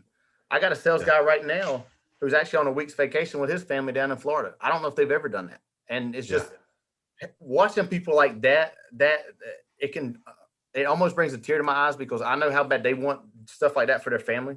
And being able to provide that atmosphere, the coaching and the tools to be able to provide that for them and them to go get it, man, that is what I'm here for. Now, did you guys pay for the vacation, or was it just like a bonus that you gave them for hitting a metric?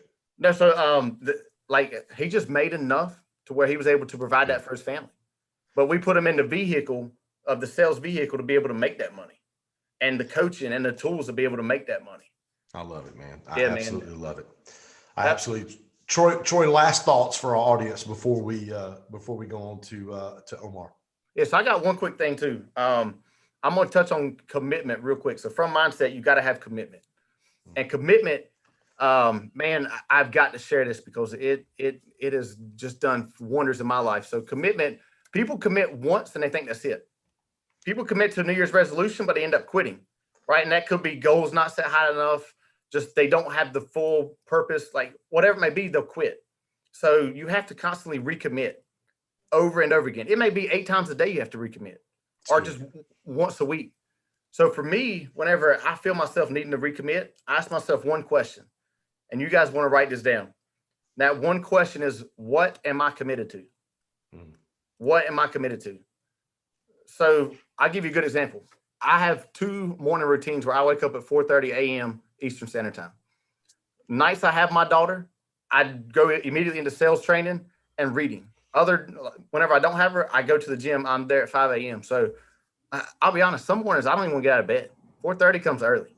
Yes, it does. But whenever I hear that alarm clock go off, and I call it the normal mindset devil, is on one shoulder telling me, you don't want to do that. You can get 2 more hours of sleep. You can get 2 more hours of sleep. The other one says, what are you committed to, Troy?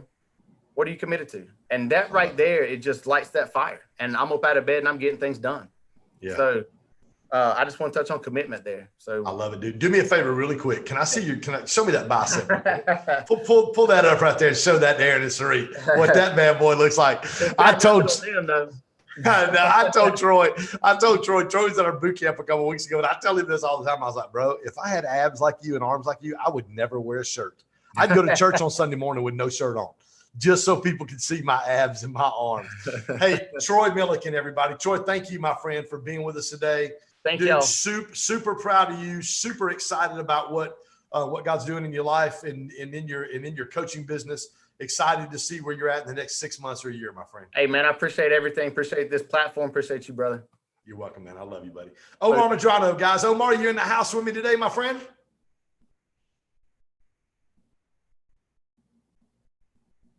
Let's try that one more time.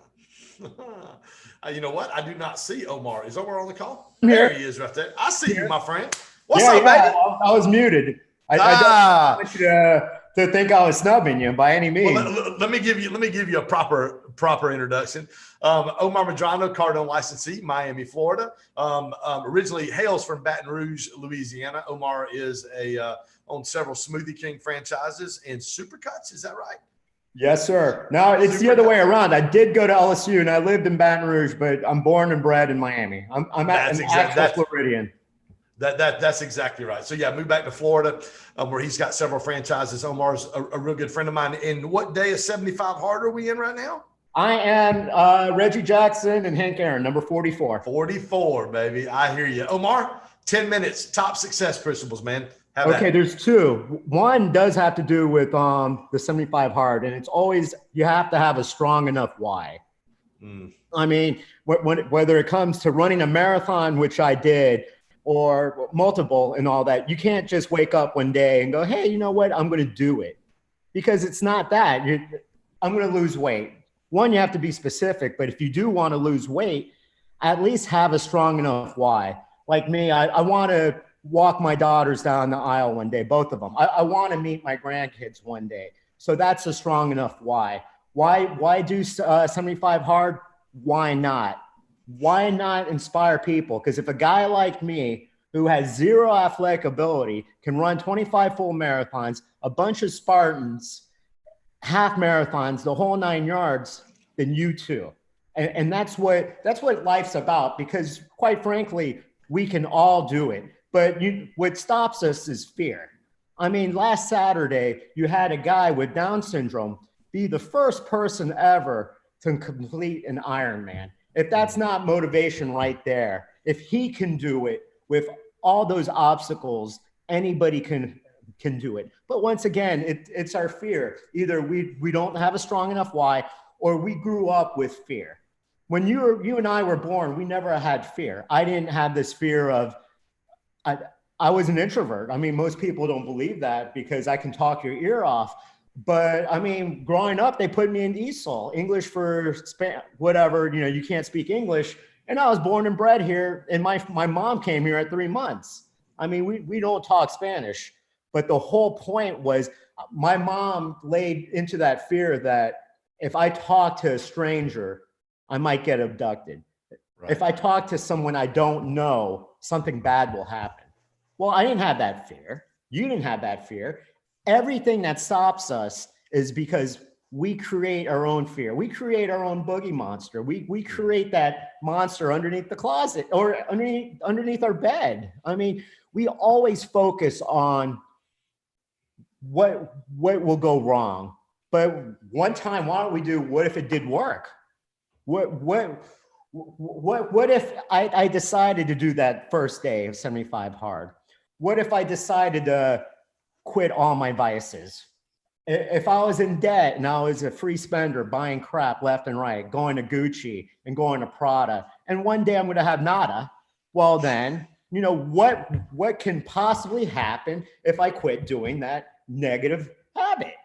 But, once again, it's always our whole lives are based on, and nobody was born with fear. Everything, it's like, well, if you open up your own business, Ken, or if you spent that $25,000 on Cardone, if you did this, if you did that, what wrong? What can happen? He's going to make money. You're going to lose money. No. Once in our life, everybody needs to say, what if it did work?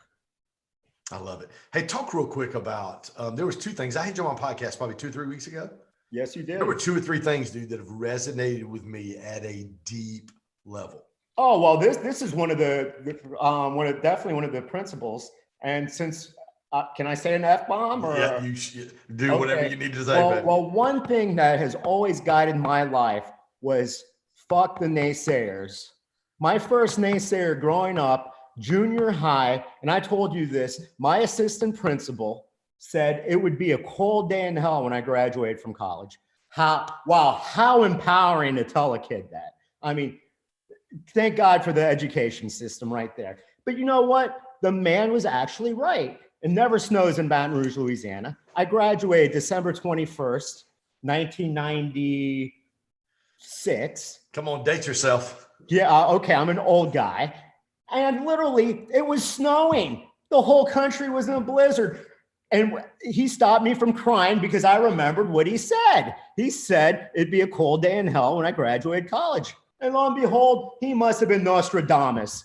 And every time that somebody says I can't do something, I will always be like, fuck the naysayers. I mean, I was like 50, 60 pounds more than I am now. My ex-wife, our first child, I added pregnancy weight as well. And we hired a personal trainer. And I'm like, I want to run a half marathon. And he's like, well, how far is that? I'm like 13.1 miles. And he literally laughed in my face and said, you'll never do it. And you know what? Like what I said, fuck the naysayers. Because what I did was I signed up to run the Disney full marathon, 26.2 miles.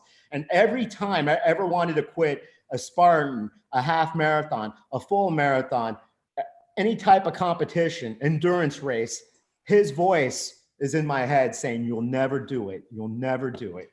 And that's what you got to do is you have to have that. You have to be able, go ahead.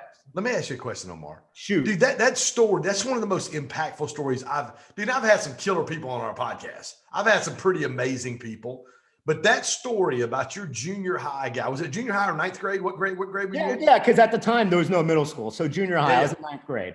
Yeah, ninth grade, assistant principal tells you it's going to be a cold day in hell before you graduate college. Mm-hmm. Like were you at the graduation ceremony and it was snowing and you were just like that kind of replayed in you? Yeah, talk to us about that moment.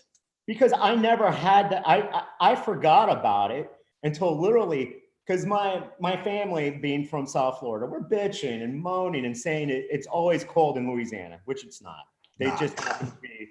And it was snowing. It was literally snowing. And I was sitting there bored out of my mind in commencement, listening to God knows who's.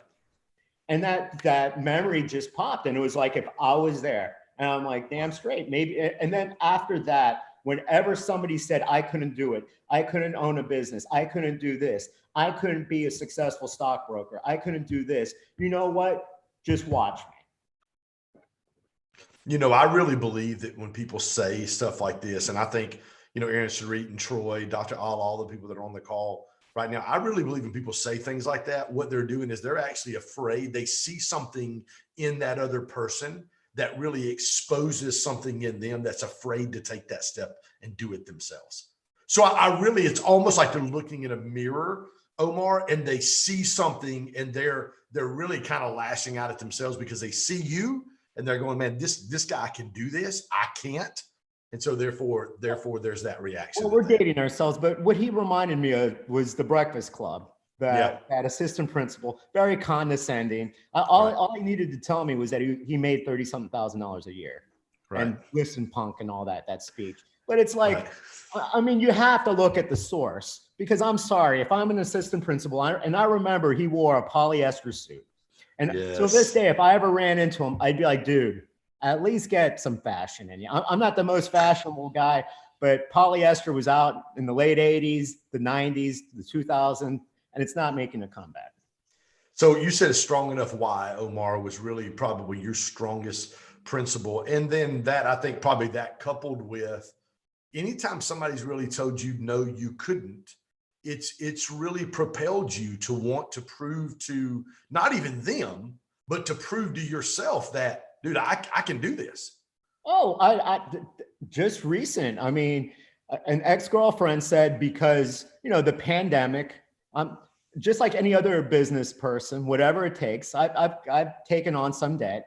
And she was like, well, what makes you be able to inspire people? What makes you be able to coach people? I'm like, what makes me not? At least I have that attitude of whatever it takes, because you know what, if it's to happen, I have to make it happen, because I know I don't want to go to corporate America, and I know I never want to work for anybody else. Yeah, I love that. I love that entrepreneurial spirit. Strong enough why. Omar, final thoughts before we get on to our final speaker today. Sure. You got anything else? My final thoughts. My final thoughts is literally the three things. Step away from fear. It's the fear that you have in your mind. You created it. whether it's fear of public speaking, fear of rejection, fear of success. God made us perfect. Well, and What I've seen you do though is I've seen you run at fear, like literally go after something that somebody told you you couldn't do. Dude, it's like make a beeline right at it. oh, for sure. Because anybody that knew me in high school and all that, I was like the most fearful guy. I mean, I couldn't even ask out a girl because what if she said no? And right now, that fear, I mean, I love my mom and I love my family, but that was all fear induced. Now it's like, hey, if I was afraid of flying, which maybe a million years ago I was, get on that plane on Southwest, or if you can't afford for Southwest, go on Spirit, Frontier, or whatever. Keep on flying, and you'll see nothing bad's going to happen to you. That's exactly Plain and right. simple. Omar, thank you, my friend, for spending some time with us. Thank you for your story. And again, that individual story is probably the most impactful story I've had somebody share on our podcast to date, man. Unbelievable story. I can't even imagine what it was like for you to be there. You said you were bored out of your mind at commencement. You're graduating college at LSU, and then boom, that it triggers that thought of your ninth grade assistant. Sure. I only have two things that I remember: that my family looked shocked that I was graduating, and two, that guy literally. I mean, I guess subconsciously at the time. Now I'll prove anybody wrong, but subconsciously I was like, hey, I need to prove this guy wrong. I need to, because I could have been like, okay, let me drop out of 10th grade, 11th grade, and just slink back and just be a victim. And you know what? God didn't make me a victim. He wanted me to be a victor, like what Joel was. I love it, guys. Yes, exactly what Joel says. Hey, guys, there's Omar's information there on Instagram. You guys can connect with him, Omar Medrano 73. Unbelievable business mind. I know he didn't really get into that as much today. Unbelievable business mind, several franchises that he's owned, and he's been doing that now for 17 years. Is that right? Now you're dating me. I remember that from our podcast a few weeks ago, 17 years. Omar, my friend, I appreciate you, dude. Thank you so much for spending some time with us today, okay? So, guys, listen, the last individual we've got today is a super special friend of mine, Dr. Alla Lysick, entrepreneur, director of chiropractic, owner of the Sarasett brain recovery brand, I guess that's right. She's going to correct me, I'm sure. A business mentor and wellness coach, and a super good friend of mine in the Grow Stack Drive community. Dr. Alla, good to see you, sweetheart. You unmute yourself. There we go. Thanks for having me, Ken. And so great to see what a great group of people, and all the licensee folks love you all, and you guys are all rock stars. And so what do you want to talk about? Because I really have an unlimited amount of content. Yeah, success principles. Talk to our audience today. Sure. Obviously, you're a doctor of chiropractic. You've got your Sarasett brand that you guys are franchising and moving across. Very successful entrepreneur, very successful businesswoman. Talk about the top couple business principles that you really hold on to very tightly that have helped you become successful and significant. Awesome. Thank you. Thank you for having me. So for myself and my journey, the most important thing that I've done is try to help people help themselves. And I really am not a person who wants to be spoon-fed. I was literally grew up in a Eastern Bloc, very strict environment. We're losing your audio, Dr. Alla. Your audio keeps going in and out for some reason. How about now? Are you hearing me? A little bit. It's very, very, very faint. It's just kind of going in and out. Like it's coming in and then it'll go out and it'll come back in and it'll go out. All right. I'm going to try and switch and go on my phone, if that's all right, and see if that works better. Yes, ma'am. So here I go. Give me 1 sec. Yep, you're good. Hey guys, and while Dr. Alla is getting ready for that, again, I want to invite you guys. We are in day 9 of our incremental, not monumental challenge. That's a little loud. Stacy, if you or Bruce or somebody on the team could drop that Facebook link in there, I'd love for you guys to be able to connect and join us on that, on our Facebook page. It's a Grow Stack Drive 21-day incremental, not monumental challenge. We're on day 9 of 21. So we've got about 11, 12 days left in that incremental, not monumental challenge. Exactly what Aaron and Sarit talked about earlier. There's 4 things we're asking you to commit to. Number 1 is writing your goals down twice a day. You've heard it from just about every one of our communicators today about how important that has been to them. Incremental, not monumental challenge, writing your goals down twice a day. Number 2, writing your affirmations down. Ken, why, and I'll say this while we're waiting on Dr. Allah to hop back on, why are affirmations so important? We teach on 6 limiting belief systems at Grow Stack Drive. We teach on fear, scarcity, insecurity, comparison, shame, and success. And the only thing we're born, Omar touched on this just a minute ago, really the only fear we're born with is the fear of falling and the fear of loud noises. All of the other fears and limited belief systems that we have in our life, every single one of those are learned fears or learned limited belief systems. And a limited belief system is what keeps us, and this is so powerful.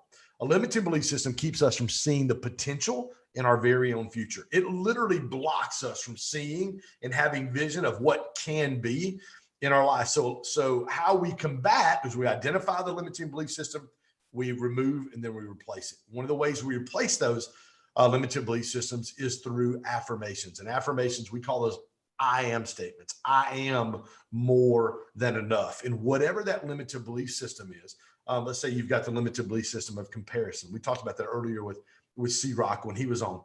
Fear, scarcity, shame, success, comparison, and shame were the other. Fear, scarcity, shame, success, insecurity was the other one, and comparison are the other 2, Aaron, that you guys are missing. And so what we do is we do our daily affirmations. So write those down every day and then literally say those affirmations, because what happens is, as we think is how we speak. How we speak dictates and determines our actions. Our actions determine our future, our legacy, our success. All of those things come out, number 1, on how we think about ourselves. So when we think those affirmations, we say those affirmations literally out loud, it dictates how we act, and our actions determine our future, our legacy, and our success. So that's the 3rd thing. The 4th thing we ask you to do is take a review every day for about 10 minutes. Review your calendar, look at the day. Hey, where did I win? Where did everything go well? Write your goals down for the 2nd time. And then when you're done with that, let me get Dr. Allah, make her a co-host real quick. And then when you're done with that, we want you to snap a picture, put that on the Grow Stack Drive Facebook page, or a video, or go live. We've got about 100 people on there. We probably have about 5 dozen people that are walking through that 21-day incremental, not monumental challenge with us right now. Dr. Allah, you back on, sweetheart? I am. Can you hear me now? Awesome. Yeah. Let me unpin my video. And yes. Okay. You can roll. Knock it out, girl. So I've been in the world of brain. I am a trained chiropractor, but I have spent a lot of years in brain. And so my main thing is to solve problems with my clients, not for them. And so I think that that's been one of the biggest things that I've learned in my 25 years of practice. And, you know, being a sole owner of your own business, you certainly have to realize that people are going to allot to their time and their hard-earned income for only, you know, so much. And that is how I think each and every one of us do business. So I've always wanted to empower my clients with the ability to really take away a lot of tools when they work with me. And I want to fill their toolbox so that when your toolbox is more filled, you have the ability to gain some confidence in your progress, whether it's a mental health issue, or it's a brain issue, or it's just a spiritual issue, a soul issue. So that would be one of the big things, that is solve it with them, not for them. And then constructive wisdom, I would call it constructive wisdom, because criticism is what some people would interpret it as, but there's constructive wisdom in the world. And you know, growing up in a really disciplined family, there was a lot of constructive wisdom, and I'm giving it that positive note, so that because I look at my experience being around someone who, you know, really wants you to succeed, but also uses a very regimented way of doing things. And so over my 51 years of life, and my mom being 91, I thought so many times about that constructive criticism she would give. And I said, you know what? But I keep reflecting back that it was wisdom. And to this day, I am so grateful for that toughness, for that perseverance that she wanted us to truly live up to and through the determination, through not comparison to others, but realizing that you should surpass what others are doing because it's available to you. And so that was my freedom to be able to compete and dominate and win and try and sometimes lose, but through that losing, I also found wisdom. So those are some of the two big ones that resonate in my life and in my heart. Things that I hope that my daughter will learn as we go through this, journey with her in her teens. It's been tough, right? Tough times. So that would be what I would say. Do you have any questions on that one, Ken, or maybe? Yeah. Tom? So I would say, and I love Rosa's comment right there. If someone takes the time to help see where you need correction, they care about you and your well-being. Many people just see you hit the wall and they won't say anything. Number one, talk about the need for. People ask me all the time. Somebody said yesterday, "Hey Ken, how can I pray for you?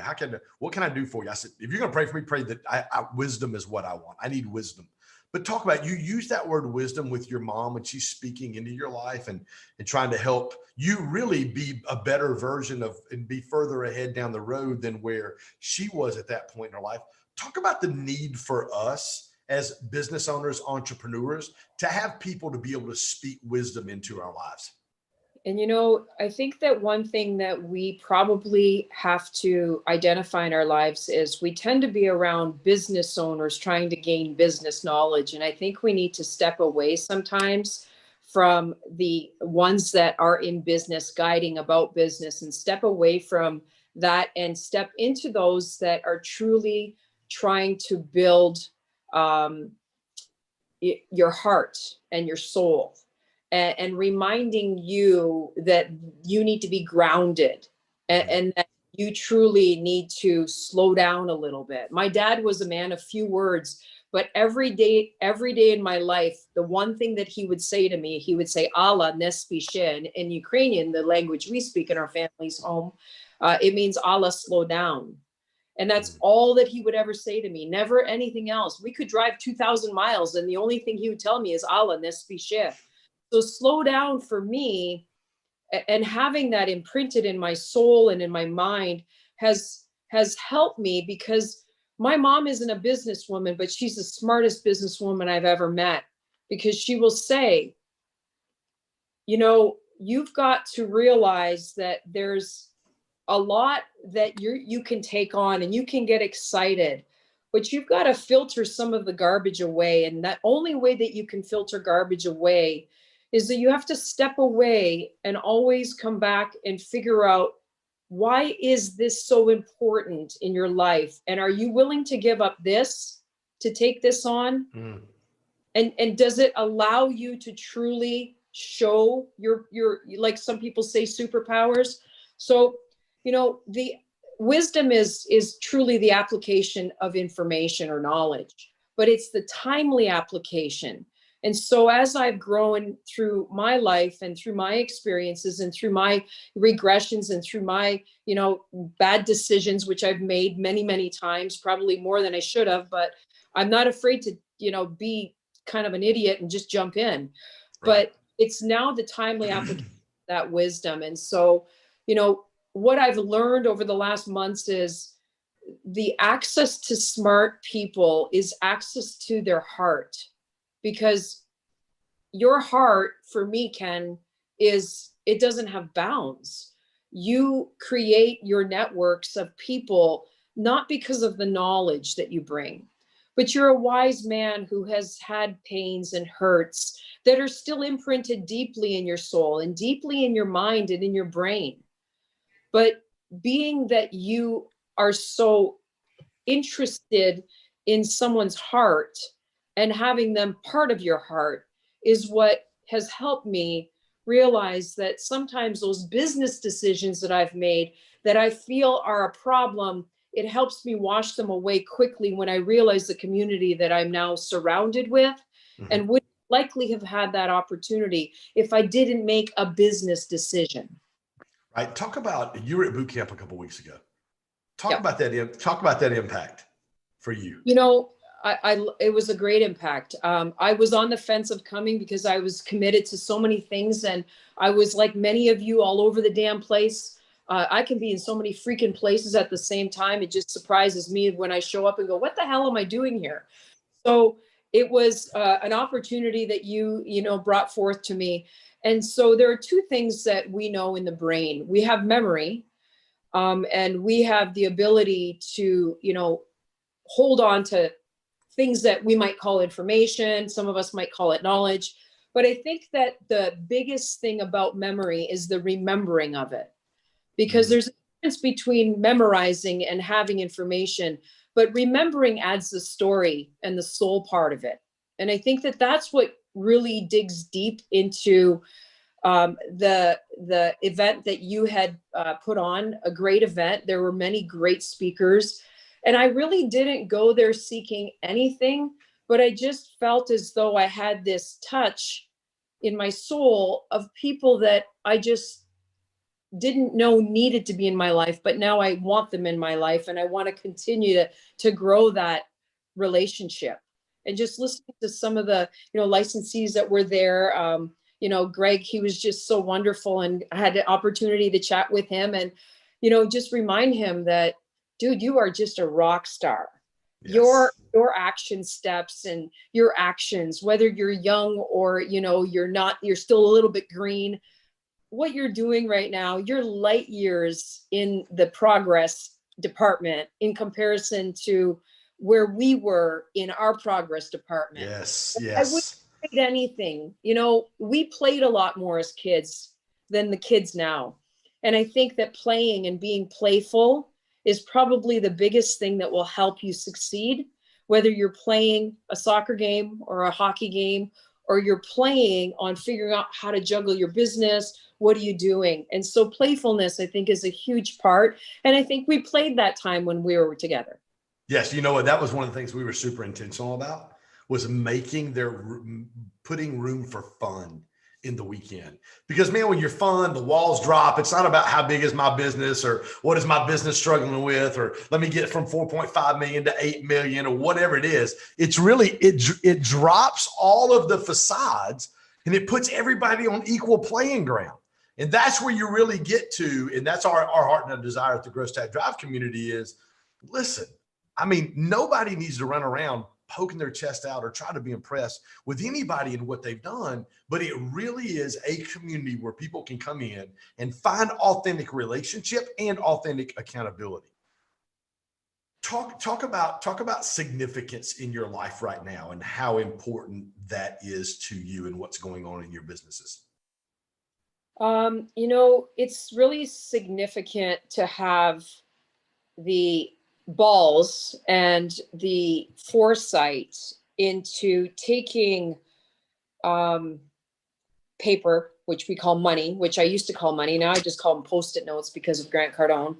Right. And literally, you know, giving them to something that might help you help others. So energy is neither created nor destroyed, as you all know from the, you know, thermodynamic law, but it's energy that you've got to learn to transfer. And you can't be fearful of energy because, again, it's just passed along. And so for me, the biggest thing right now is just to be able to part with something that really is going to have no value until it moves to a different location. And that location may be, you know, a coat that you wear because you're warm, but it may be a location where it ends up in someone else's bank account and you're thinking, what in the hell have I done? Right. And so there's that unknown. But when you have that unknown, you've got to become creative because, as they say, the most, you know, the poorest are the most creative. So when you give up $100,000 for a platinum licensee, you go, okay, now I'm poor. I'm poor in mind, I'm poor in body, and you start to question yourself. But I had different intentions, and I'm still going to see those intentions through, where I need people that have a very, very impactful way in the network of people to be able to help me also grow so I can help the people that I invested to help with in the first place. It's just a chain reaction. Yeah, I It's love it. I love somebody said it. I think Aaron Sarit said it. Somebody said it earlier. Your network is your net worth. Right. And I believe that now in my life, probably more than at any other time. It really is. The network that we have really is our net worth. Dr. Olive, final thoughts before we wrap up today's virtual summit. You know what? The final thoughts are you have this unbelievable, gift that God has given you, and that's your brain. And you've got to treat it like it is the most fragile thing on this earth, because it really is the holder of your forward abilities, your progress. Everything that you want to do in life is based on that brain. But the biggest part is that we all have one, which is good, but our awareness is probably where we're lacking. And in order to have awareness, you've got to take that awareness to an area of your mind where you want to capture what your actual core is. Do you want to be joyful? Do you want to be happy? Do you want to be engaged? Do you want to be someone who's serving? You've got to find out where that site of your brain stores that which will unleash your ability to show your beauty. And so with that, you want to tap into your mind that is within the brain and the soul. And you want to just have awareness of everything in your life. You've got to be aware of those that don't have anything, and you can make and take action steps to change that. My mom always said to my brother, I see you do goodwill for a lot of people, but it seems to me that the goodwill you do are for people that have everything. I'd like you to change that and do things for people that have nothing, and it will change your life. And so how did that change your life? Changes my life because I'm seeking the people that my mom always sought that helped her gain her freedom. And I feel there's freedom from a brain injury that you should gain, freedom from, a weight gain that you may have, freedom from feeling fear, and then freedom from just that sense of you're not good enough. You're perfect if you put it into, action. So that's all. Dr. Olive, thank you for being a phenomenal Grant Cardone licensee, a phenomenal entrepreneur, but thank you for being my friend. And we've got to call this afternoon together, don't we? Yes, I can't wait. Yes, we do. Hey guys, thank you for joining us today in our Grow Stack Drive virtual summit. What a phenomenal time being able to hear from about 7 or 8 of Grant Cardone's top licensees. What an amazing time. Again, I would love to invite you guys to be a part of our Grow Stack Drive 21-day incremental, not monumental challenge. Also tonight, Stace, if you'll share that link, tonight we are opening up our, this is our paid Zoom coaching call. I'd love for you guys to hop on and join us tonight, 8 p.m. Eastern time. There'll be about 3 or 4 dozen of our paid coaching clients that'll be on. Tonight, we're going to talk about really life hacks for limiting belief systems. It's going to be a phenomenal call tonight. You're going to get to hear from a few people inside of our Grow Stack Drive. Oh, today's Tuesday. I'm sorry, Rosa. Yes, it's tomorrow. Rosa said tonight or Wednesday. It is tomorrow night. Our Grow Stack Drive community. Thank you, Rosa. Rosa is keeps everybody in our whole community in line. The call is tomorrow. Yes, Bruce, it is. I'm sorry. I'm so excited. I'm ready to have a call. How about we do a call tonight and tomorrow night? I'll be good to go. But I would love for you guys to join us tomorrow night, 8 p.m. Eastern time. There's a link there. You can also go to our private Facebook page at Grow Stack Drive. We're going to open that up to everyone as we walk through this 21-day incremental, not monumental challenge. Listen, I promise you guys, we've got 12 days left in this challenge, a little less than 2 weeks. If you will make a commitment every single day to write your goals down twice a day, write your affirmations down and say them, take 10 minutes every evening to review your calendar and look for wins. Where did I win today? Take some time to plan your day for the next day.